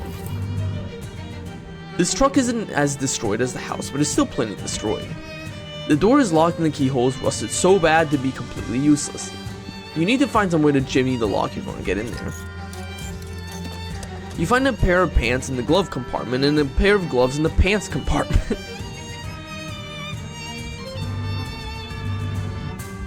This cornfield is parched beyond any culinary use. This oil drill is taking a break from despoiling the earth. Whoa. The door on this trailer says property of Helco Oil Conglomerate, keep out. This desk is neatly organized. There's a Helco logbook on it. This logbook is full of meticulous records written in meticulous handwriting. The whole scene is so meticulous that meticulous doesn't even seem like a word anymore. Oh boy, it's my first day as a drilling site supervisor, and I can't wait to prove myself. I'm gonna work hard to establish myself as a real up-and-comer, and then once my career is secure, maybe I'll have the confidence to pop the question to Clara. You know, the marriage question. Anyways, the crew has the derrick set up, and we're turning the drill on tomorrow morning. Seems like the former owners of the house have cleared out already, and they yelled a lot of angry-sounding foreign words at us yesterday, but they were gone when I got here this morning. I feel kind of bad, but that's progress. So we started drilling and it hit a big pocket of air near the surface. Is hit the right word? Can you hit air? Anyways, it's probably just some random little cave. We lowered a couple of guys down with lamps to check it out. In unrelated news, I heard a big explosion just west of here. I checked the maps and whatever's over there is not a Helco facility, I guess. I'll have to read about it in the papers tomorrow morning. Turns out the cave we drilled into is an old gold mine. Go figure. When we struck oil, it'll be a black gold mine. I should write that down. Oh wait, I just did. Anyways, we can't find any record of it in the geological surveys, and we can't find the entrance either. I guess it must have caved in years ago. I sent the crew to dig in a proper shaft down there, starting in the root cellar of the house because it's slightly lower than the ground level, and they got paid by the hour, not the foot. One of the crewmen was trying to get a closer look at some magazines he found hidden in the attic of the house, and the carbide lamp on his helmet started a fire that torched the whole place. Nobody was hurt, fortunately. What a mark on my record that would have been. After the fire went out, we cleared a path down to the shaft and put a trapdoor over it to keep the ashes and rubble out of the mine. New orders from above. Baron Hellstorm wants us to reconnoiter the mine. I guess that makes sense. If there's any gold left in there, then hey, free gold. But every time someone goes exploring away from the ladder, they come back all pale and sickly looking and freaked out when they see the sun. You just can't find good help these days. Guess I'll have to do that myself. I can wait till Monday though. Hello Gator, welcome to the stream. Had a really nice weekend, super relaxing. I really needed that. Went on a date with Clara. We had a great time. I think maybe she was hinting about getting married too. Oh jeez, what am I thinking? This is a company logbook, not my diary. Anyways, it's time for me to keep going. Just go down to see what's in that old mine. Back from the mine. It wasn't so bad down there. I don't get why the crewmen acted so weird. It's nice and dark down there, not all bright like it is up here all the time. It's really giving me a headache, to be honest. I made some friends down there too. Great guys. They really understand me. I think I'll just knock off early and go see if Clara's home. I just can't get her rosy pink cheeks out of my mind. Inside the trailer, there's a locker. Inside the locker, there's a blazer. Inside the pocket of the blazer, there's a ring. I guess this gag doesn't go as deep as you hope it would. A fancy diamond engagement ring you found in a blazer in a locket in the trailer. It's too small for you to wear even on your pinky. You have to squint really hard to read the tiny writing. It says, Clara from Henry, may our bond be thicker than blood. Which is pretty creepy, and also maybe has a weird familiar implications. Like maybe Henry didn't think this out very carefully. An expensive and expansive tool chest. We got some tools. Workbench. We can make some bombs. That's all.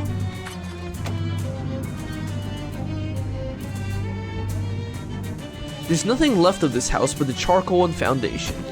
You clear away some of the burned rubble and fallen masonry, and sure enough there's a trap door in what used to be the floor of the root cellar.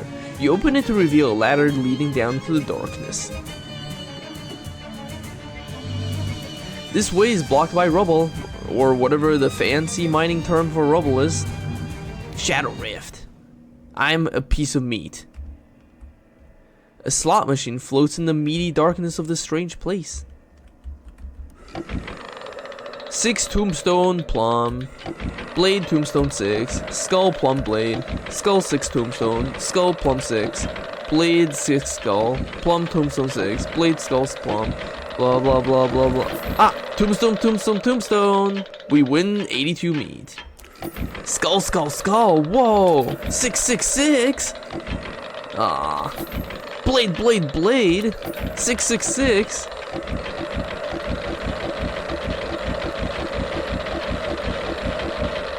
How many times do I have to play?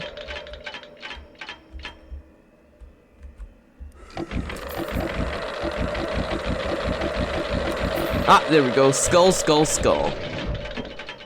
A wisp of smoke emerges from the machine. The last jackpot seems to have emptied its meat tank. I guess I just had to win enough times. Throbbing ring of negative energy around a big coin. Or maybe a plate or a communion wafer. Take it. You flay around at the coin until you manage to knock it out of the weird ring energy and pick it up. The ring slams shut behind you. Shadow coin. This coin is made of nothing but the exact right size to cover up one of your eyes. 100% a meat drop. We don't really need that. We have more than enough meat. It doesn't even show up, so there's no point. Where's my compass? There we go. Compass. Oh wait, I just realized I'm still wearing the longer fellow ring. This ring that literally just makes you tall. What am I doing? I need to wear a different ring.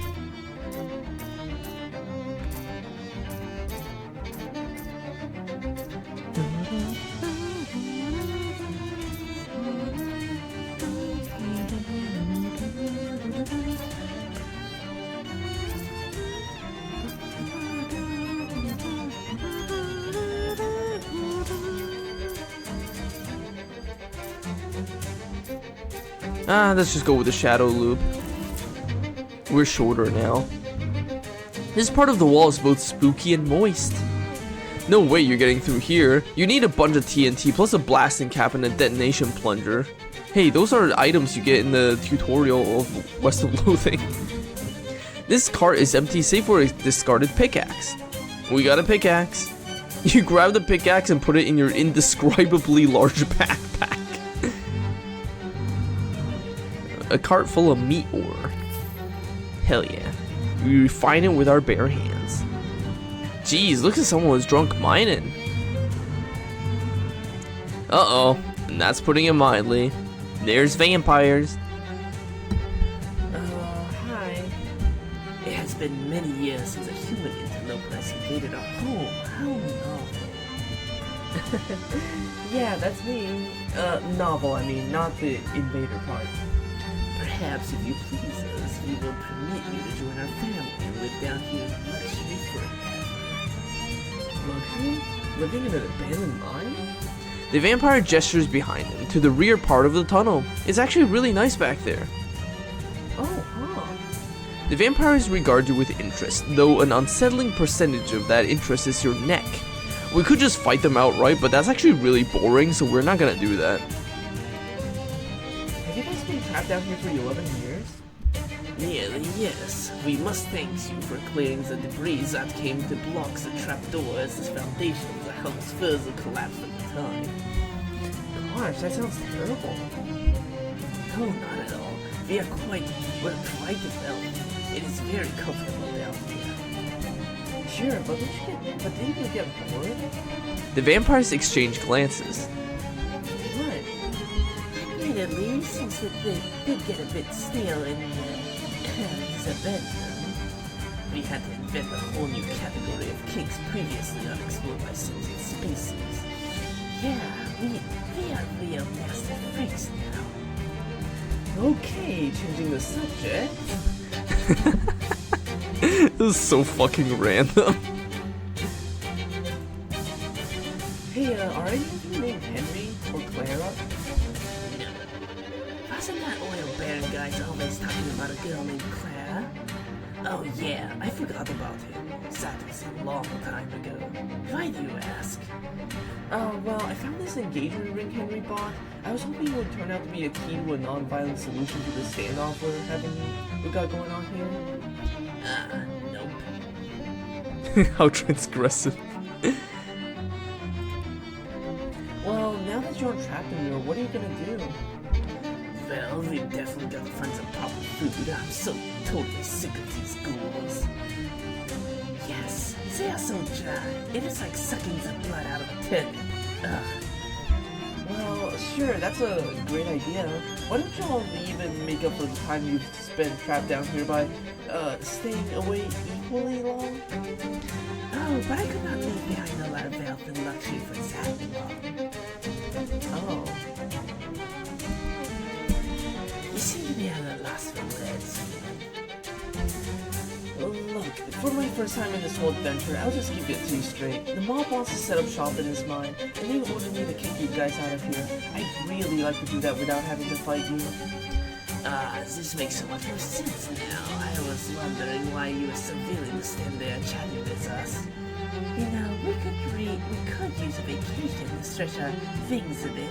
And there's a bunch of unsuspecting goons in here when we return. Well, that's fresh blood, eh? Multiple senses of the phrase.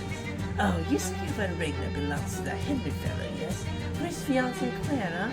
We're going to try to find him and return it. It'll be fun to see him again. Sure, let's do this a non-violent way. Great, here's the ring. Okay, We'll be on the page then. Thank you, Seven. Thanks, have a great time. The vampires leave with their thralls and toes behind them. In tow, singular toe behind them, not toes. Wow, those vampires really classed up this class mine. Must be nice to be rich. An expensive nightstand. The bottom drawer was full of meat. Actually gold, but we'll just go ahead and convert it for your convenience. Better not to even think about it. Come on, it's just one bed. How kinky could they really be getting up in here? Hello, Winter. Welcome to the stream. All these books have been thoroughly read. They're all dog-eared and practically falling apart. Oh geez, there's a copy of the Kama Sutra with a huge bite taken right out of it.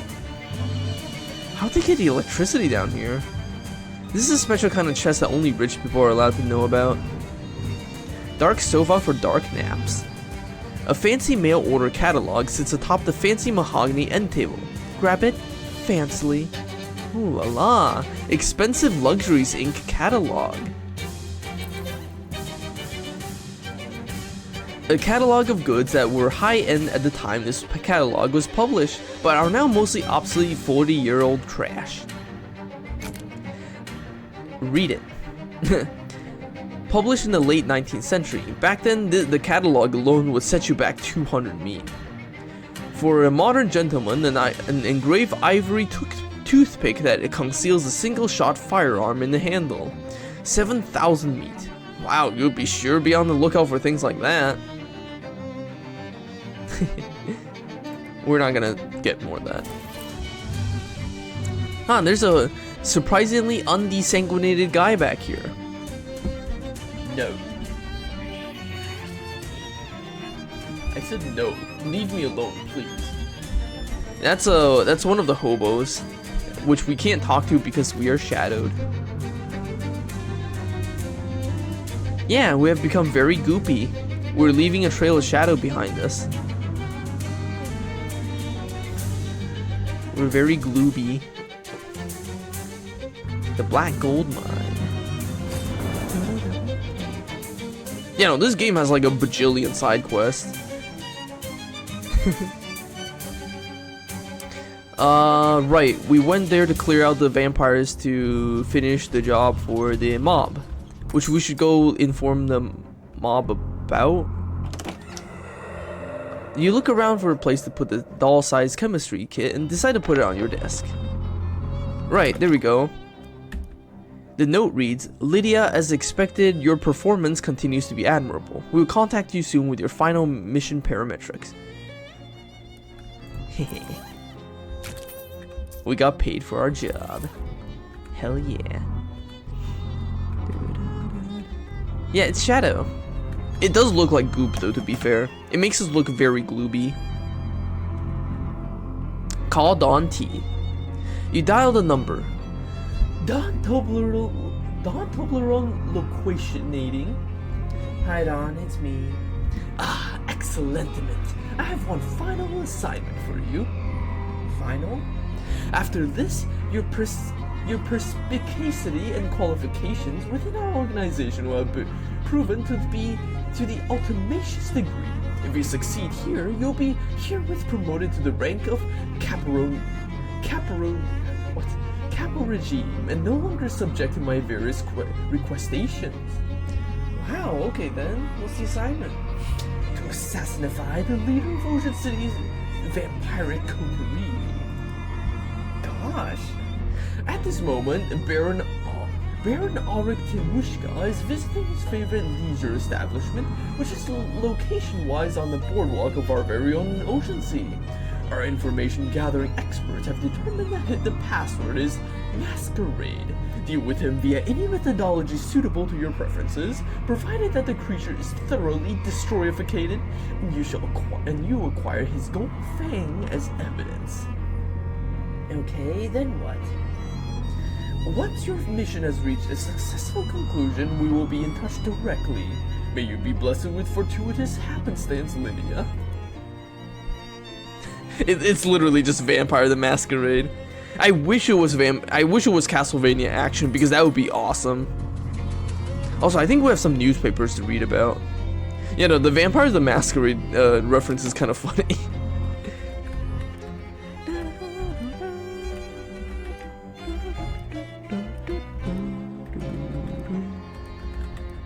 Ah, there we go.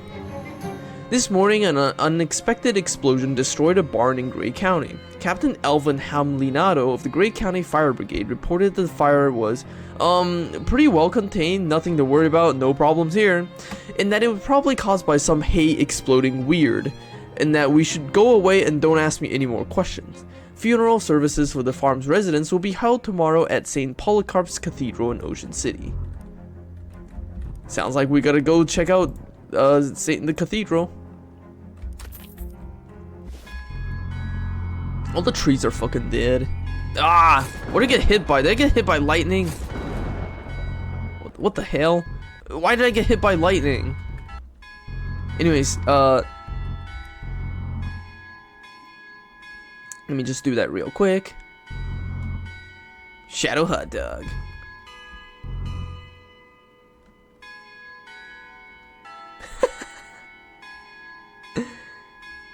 That's interesting. Gangsters and ravers. I've never actually played World of Darkness before. Maybe I should at some point.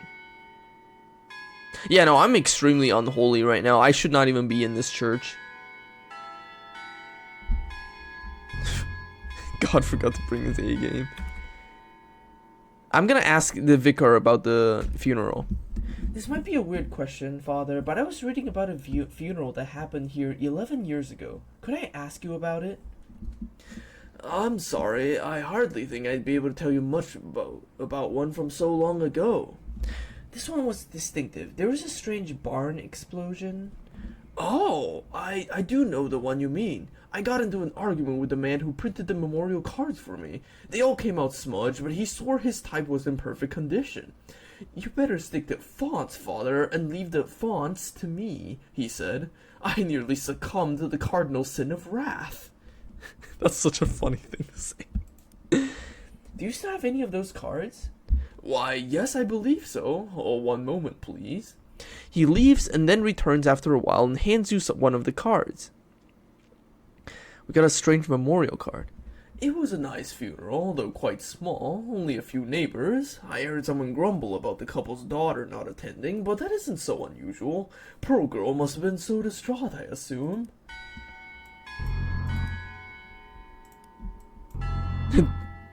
There we go, we got the memorial card. This is the little document they hand out at the funeral at St. Polycarp's Cathedral on March 7th of 1917. The vicar said there was something weird about it.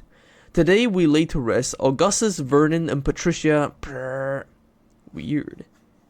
This is the Dooley family. This is this is Margaret's family.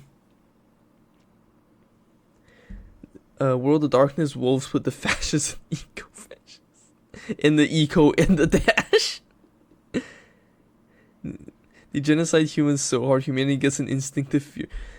Is that really that's so fascinating. Maybe I should get into World of Darkness. That sounds so fascinating. Anyways, we have the Stranger Memorial card we can use when we confront Margaret. Maybe. I think. Anyways, we were going to the boardwalk.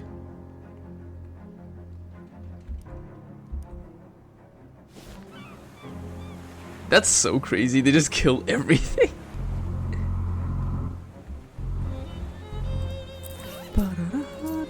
Oh yeah, we got a bunch of new hats for Tony Fiasco.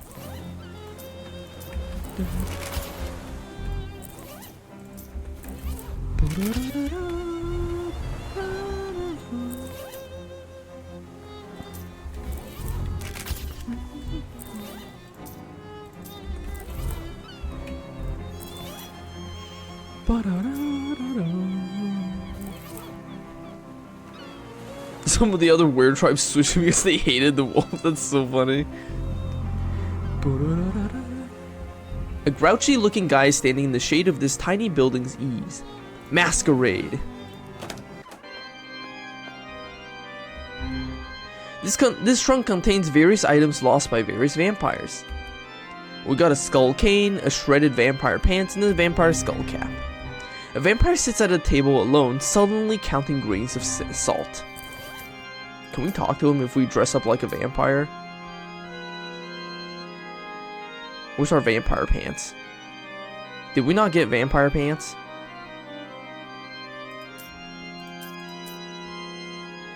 Hold on, where's our vampire shoes? Vampire boots? Ah, shredded vampire pants. And the skull cane. Nah, we can't talk to him. The vamps just want to drink blood and chill. This gassy vampire is tooting in and out of all. That sounds so weird. These ladies are dancing halfway between the floor and the ceiling. The window is closed, locked, glued shut, painted shut, and also has a sign on it that says "Do not open." Why would the vampires have a bar on the boardwalk surrounded by water during daytime? These candles must have gotten scared. There's a sign on the lid of this trunk that says "Loose body parts." I want some loose body parts. Give me some spooky armor. Oh shit! I skipped through all of that. Whoops. I should not have skipped through all that. Whoops. Oh well. You can pause on the VOD to read all that. I was so eager to get spooky armor that I accidentally clicked through the text. Oh well. Keeping a rival vamps would be pretty good. Vampire fit. The trunk is mostly full of lips and tongues, but there's a few ears and fingers as well. Some of them even still had jewelry left on them. We got a amethyst armband and a cheese grater ring. Perfect ring for people who want to accentuate a salad without having to make the extra trip to the utensils.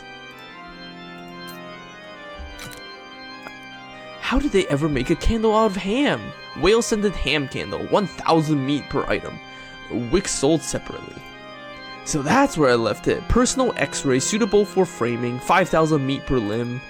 On the one page of a 6-bedroom house is advertised with 30 meat, and that's so upsetting you have to put the book down. You get a good chuckle from flipping through the old time capsule. Then you think about someone laughing at you 100 years from now and frown. I should really try to actually read the text of all these books.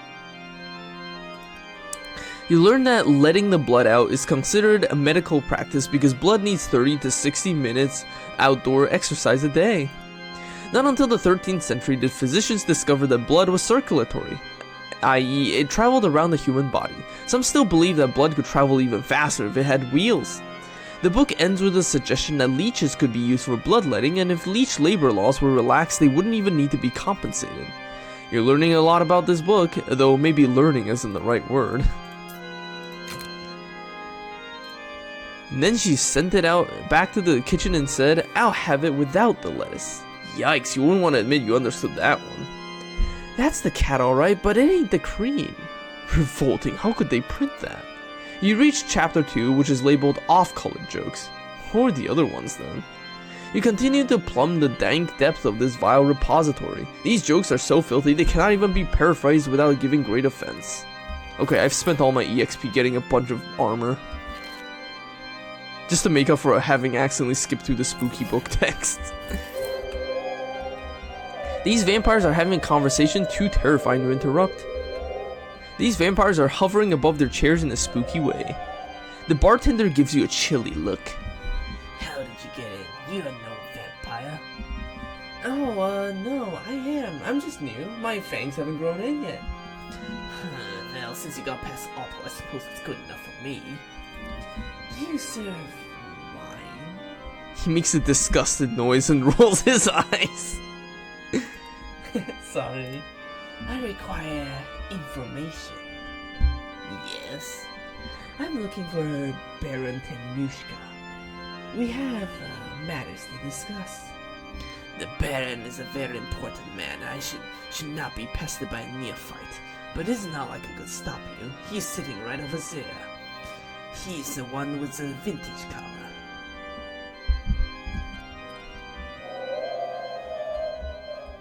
Shadow Rift time. Let's shatter some mirrors. Hateful mirror. Horrible mirror. Damnable mirror. I missed. A hideous mirror.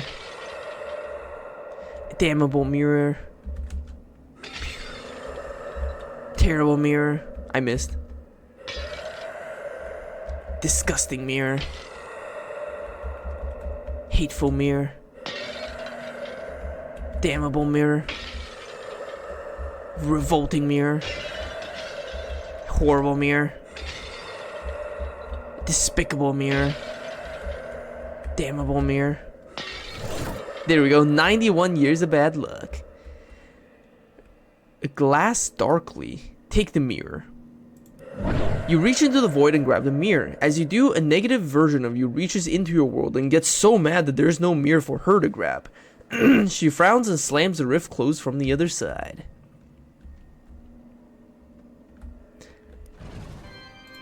We got a shadow mirror. You can swap. Wow, my voice is doing really bad. Ah, my poor throat. You can't really see yourself in the mirror but it's only because the focal depth is infinite.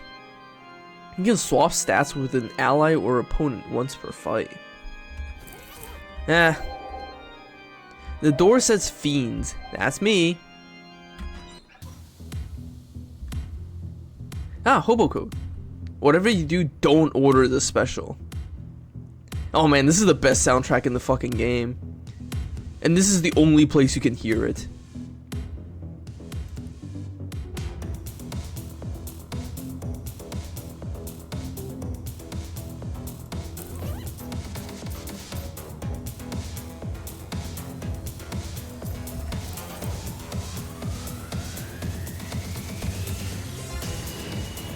The toilet is pristine. It looks like it has never been used. There's a gun down there. Maybe if you equip a fishing pole, you could snag it. Someone tried to flush the evidence. We got the toilet pistol. Judging by the stains, this old revolver has spent more time in the toilet. What? In more than one toilet over the years. Fun fact, but the toilet pistol is like the strongest weapon in the West of Loathing. Like, hands down. It's not even a fucking contest. This place has hot and cold running blood.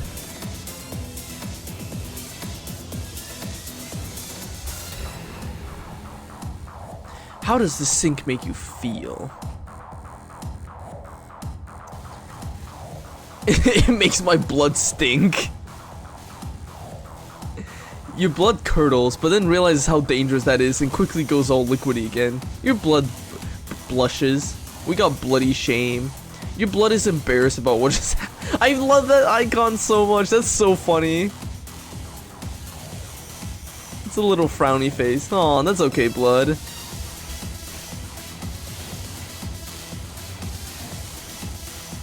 God, this soundtrack is so fucking good. And this is the only place in the game you can hear it.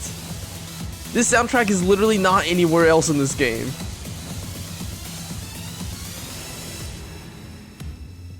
And it's in the fucking bathroom of the vampire club. Also, I love the graffiti here. I like how there's just like an anarchist mark here, along with like all the other usual crap you would expect to find in a bathroom graffiti. Also, I've seen this face before.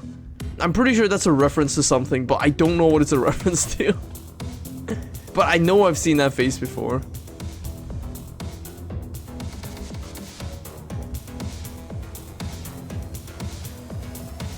God, a vampire nightclub would be so cool to hang out at.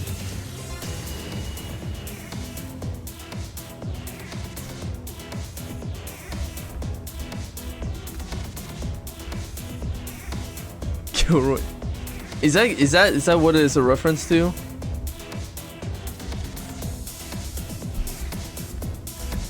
Fun fact, but this is like the one place in the game where even though there's music, your shoes do not add any instruments to the music. Probably because they just want you to hear this boppin' tune.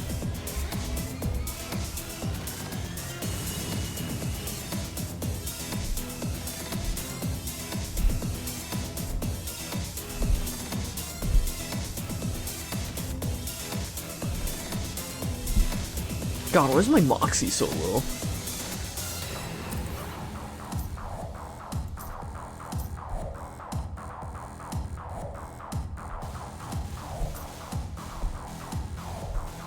Maybe I should wear a different ring. Maybe I'll wear the St. Stilton Signet ring. Just because it's so strong. Oh, the vampire shoes does actually add music. Just not here. It adds like organ music.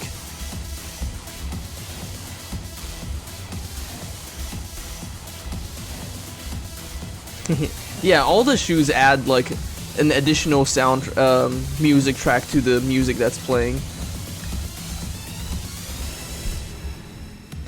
Okay, enough fucking around in this bathroom.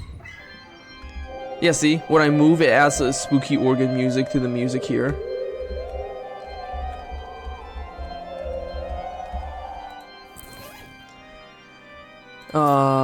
Skull King. This elaborately colored vampire sips languidly from his glass, projecting an air of smug nobility. Baron Arik Timushka, I presume? Well, aren't you the presumptuous one? Indeed, I am Baron Timushka, and you are? I'm Lady Camilla von Berovich. He doesn't seem convinced. It is a pleasure to meet me. What is your business?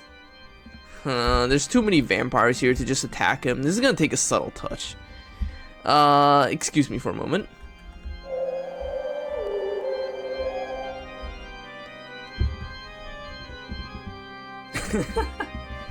What can I get for you? I won't have the special. The bartender squints at you. Okay. I'll have the special. He nods and mixes you a cocktail that appears to be made of equal parts blood and nothing. And nothing. We got Blood Omen. Imagine one of those fun cocktails with dry ice in it, except instead of rum, it's made of blood. And instead of carbon dioxide fog bubbling out of it, it's black nothingness. So it'll definitely get you wrecked. Though maybe not in the sense you were hoping for. Can I have another? Ah. Sorry, only one per customer. Aww. It would not be special otherwise.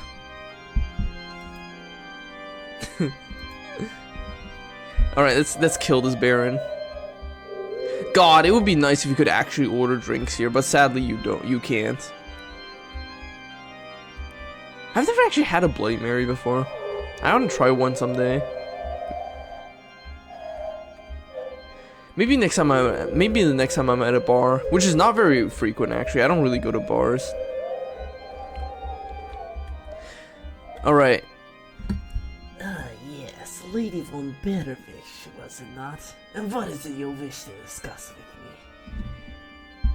Well, our one option for destroying this man is to convince him to leave. And we can do this because we actually have our vampire disguise on. Baron, I have woeful news for you. I fear you have been betrayed. Betrayed? I see. This is not too surprising, frankly. Betrayed by whom? We shouldn't talk here. Come outside with me. Baron Timushka finishes his drink and follows you, his brow furrowed thoughtfully. Fortunately for him, the question of who betrayed him is answered immediately when he bursts into flames and dissolves into ash as soon as he gets out into the sunlight. Unfortunately for him, well, the same thing. You pick up his golden fang and brush the dust off of it. We got his golden fang. A lot of mob blood has passed through this over the years, so it has sentimental value to Dawn Tea as well as regular old gold value. We literally just tricked him to walk outside into the sunlight and just get destroyed. It's such a funny way to kill a vampire. You hear someone clapping and turn to see a man in an expensive suit leaning against a nearby lamppost, flanked by two burly goons. Even if you didn't recognize him from your bedroom 3 days ago, you'd know him as soon as he opened his mouth. A marvelicious outcome, Lydia. Truly marvelicious. You accomplished the task at hand with finesse and aplomb in equal measurement. Hi, Dawn. You hand Don Toblerone the Baron's gold fang, and he examines it briefly before tucking it away in his jacket pocket. He snaps his fingers, and the two goons pat their pockets, becoming more and more flustered until eventually, finally, one of them finds what he's looking for and hands it to Don Toblerone with a relieved sigh. Don looks at him askance, then rolls his eyes and hands you the object. A small black velvet ring box which proves to contain a small signet ring. The crest on it appears to be a silhouette of a penguin. We got the Mob Capo signet, a solid gold signet ring with a silhouette of a penguin engraved on it. A friendly mob guy will aid you in combat. This is such a good fucking ring. It is so powerful. What's this? This, my newly promotionated comradus, is the seal of our boss. This ring identifies you as a capo regime within the organization with all the privileges therein to which you are hereby entitled. Wow, like what? The details of your specific role, salary, and etc. are still to be determined. You will be contactificated within a week or so with further information. In the meantime, howsoever, wearing this ring will guarantee you the aid of one of our operatives whenever you find yourself embroiled in an altercation, whether melee or gun-wise. You shake hands amiably. Welcome to the family, Lydia Walker. It will be an honor and a privilege both to be working with you in the future. Oh gosh, I don't know what to say. Thanks, Don. Don Toblerone and the two goons sing a spirited verse of "For she's a jolly good fellow," and then tip their hats and saunter away. Honestly, considering what we just had to go through to earn this ring, it makes me wonder like what Don Toblerone actually did to earn his rank. Cause we assassinated a vampire baron. What did he have to do to get his ring? Cause we're the same rank now, which means this was his rank. So it's like, what in the world did he do? I have to wonder. Alright, all our equipment's back in order. He slayed the Dracula. He was the Castlevania. Honestly, he probably is like hilariously strong. Like, he may be a comedy character. Like, he might be a like comic relief character. But it's entirely possible he's just like insane. He's just like the strongest character in the game.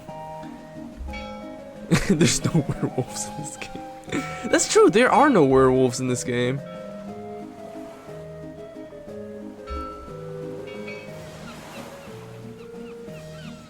He probably could slay Dracula if he wanted.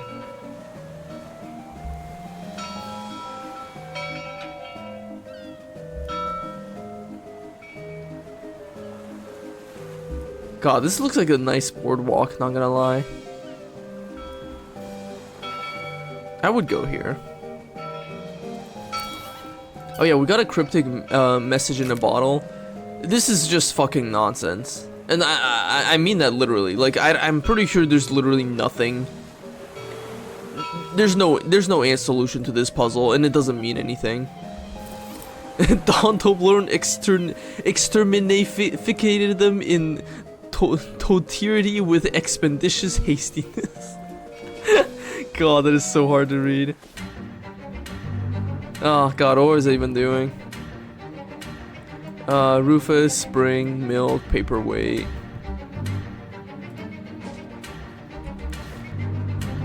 Alright, Xenia. Got it right here. Ah, good. She slides a paperweight onto her right hand and knocks it against the feed store door in an oddly specific rhythm. You hear someone inside unbarring the door. Miss the feeling. Thanks.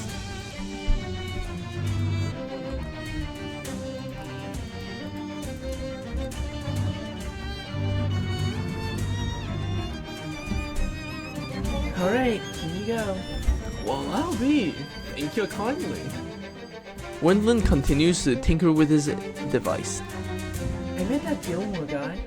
Oh, how's he doing? He was hiding in his bomb shelter because he thought his dolls were trying to kill him. Ah, that's a shame. Figure so. Don't ever put a face on a machine. People get confused too easy. Even just giving one the name is a bad idea.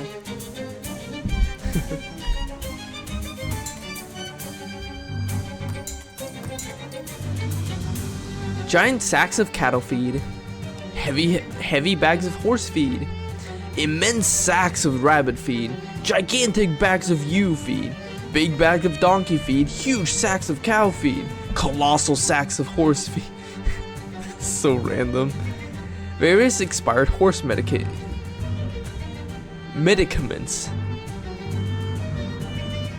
The sign says back in an hour. Somebody else has scrolled, yeah right, in the thick layer of dust on the counter.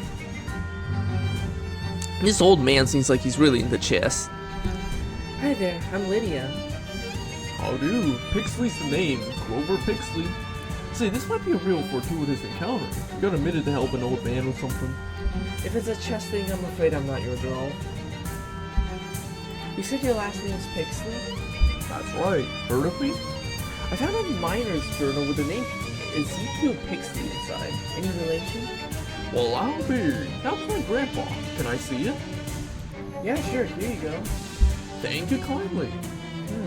Well, what do you know? Little Ezekiel ran off because he found some kind of weird rock on the ground. Here, all this time we thought he was just a deadbeat. You didn't mess with the tunnel, did you? No, the tunnels were pretty thoroughly collapsed. I didn't have any way even if I wanted to. Reckon I might know a way? No, best not to think about it. Anyways, thanks for this. I sure appreciate it. Finished a side quest I didn't even know was a side quest. How's your game going? Real good. I think I got her on the ropes this time. Checkmate. Shucks, guess I spoke too soon. Best out of 397. Sure, rack 'em up. I need a big bag of fertilizer.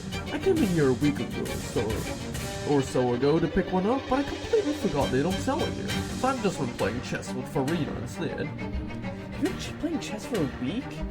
Well, you know how it is with games. Just one more round to say, and the next time you look at the clock, it seems like it must be lying to you. Anyways, I've been meaning to go to Road Valley Orchard and see if they got any fertilizer to spare. If you happen to find yourself out that way, you could do me a little favor? Okay, I'll go. Great, much obliged. Here, let me write down some directions to the place for you. One sack of fertilizer will be plenty enough for my purposes. Can't imagine that they can't spare that much. Judging by her driving gloves and driving goggles, this woman must be into driving and or driving related fashion accessories. Hey there, how's it going? Name's Farina. Hi, I'm Lydia. Nice goggles. Thanks. Did you cop a gander at my sweet tweezer out front? The car? I was wondering why it was tied to a hitching post. A lot of horsepower in that baby. I gotta keep her under control. I get it. Say, what is your pretty handy in the problem-solving kind of way? Think you can help me out with a little something? How's the chess game going? Too easy on us, and whoever's too cautious. You wanna know the secret to chess? Sure. Control the middle and make everyone else get out of your way. Just like driving. And now that I think about it, life. Wendell refused to ride with her till he invented the airbag. I see. What's the favor you needed? See, my buggy's a real dynamo, but once you taste that kind of power, you're always yearning for more, am I right? You want something to make it go faster? I don't know a whole lot about cars. No worries, I'm not looking for advice. I already got my peepers set on a particular goal. There's an old Ford factory compound not far from here. Before they shut down a while back, they were working on a new kind of engine. One made of beads. Beads? Are you serious? As the day is long. I wouldn't believe it either, but I saw a test run on one of the prototypes. Man, it read like lightning. Right up until it exploded anyways. Word is they fixed the problem now. Just had to switch to a different kind of bead. And that final pre-production engine should still be in the factory. I just need someone to go snaffle it for me. Okay, I'll do it. Great. I knew you were a right gal. Let me mark the place on their map for you. As far as I know, the factory's been abandoned for months, so it ought to be a lead pipe stitch. Just grab the engine and go. Okay, no problem.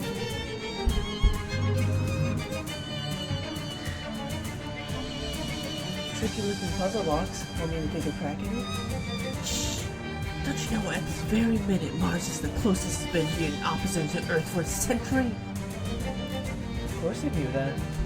Almost every transmitter in the world has stopped broadcasting for 60 seconds in case any Martian signals scoop through the radio. And have they? I don't know. You were talking. Whoops. Sorry. Yeah, no, car engines are like no fucking joke. Like car parts in general are heavy as hell. Don't sweat it. Mars was never my favorite planet anyways. Too much silica. My name's Oskaloosa Barnhill. Yes, that's right. My middle name is also Oskaloosa. Heard you were helping out my friend Gwendolyn. You looking for any more work by chance? Oskaloosa? That's an unusual name. My folks named me after the town they met. Oh? Well, where's that? Oskaloosa? What's that you're playing with? Puzzle box, and a real tricksy pig of a puzzle too. Maybe I could solve it for you. But then I wouldn't have solved it, and they'll know what type of lock to put on my cell. Why is the back door locked? It's not. Yes, it is. Quantum mechanics. The door's only locked when it is observed. How do I open it then?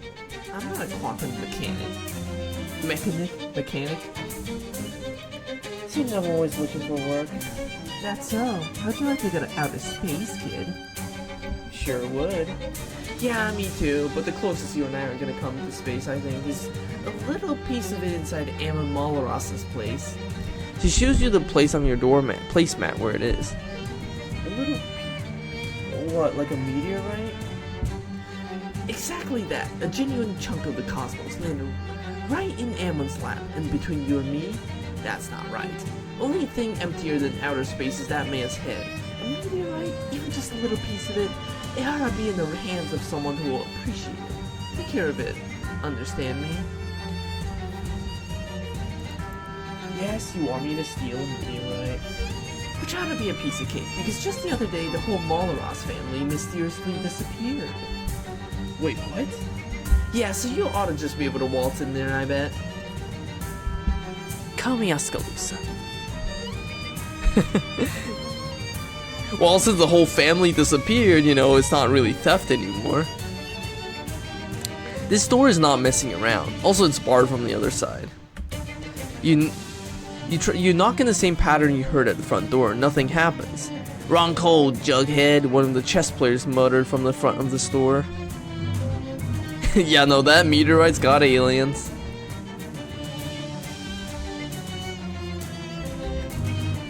You better not touch the radio in case of a delayed transmission from Mars. Ah. We didn't need to touch the radio and now it's playing. It's playing a soundtrack from West of Loathing. Hell yeah.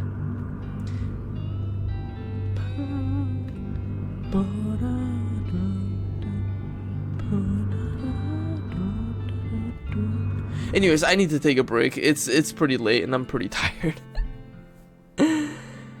Nice to stream again though. Especially this game. I haven't touched this game in like for fucking ever, so it's nice to get back to it. The writing is always a delight, honestly. And I'm glad I could stream again, so thank you all for watching. Have a good night, everybody. Bye bye.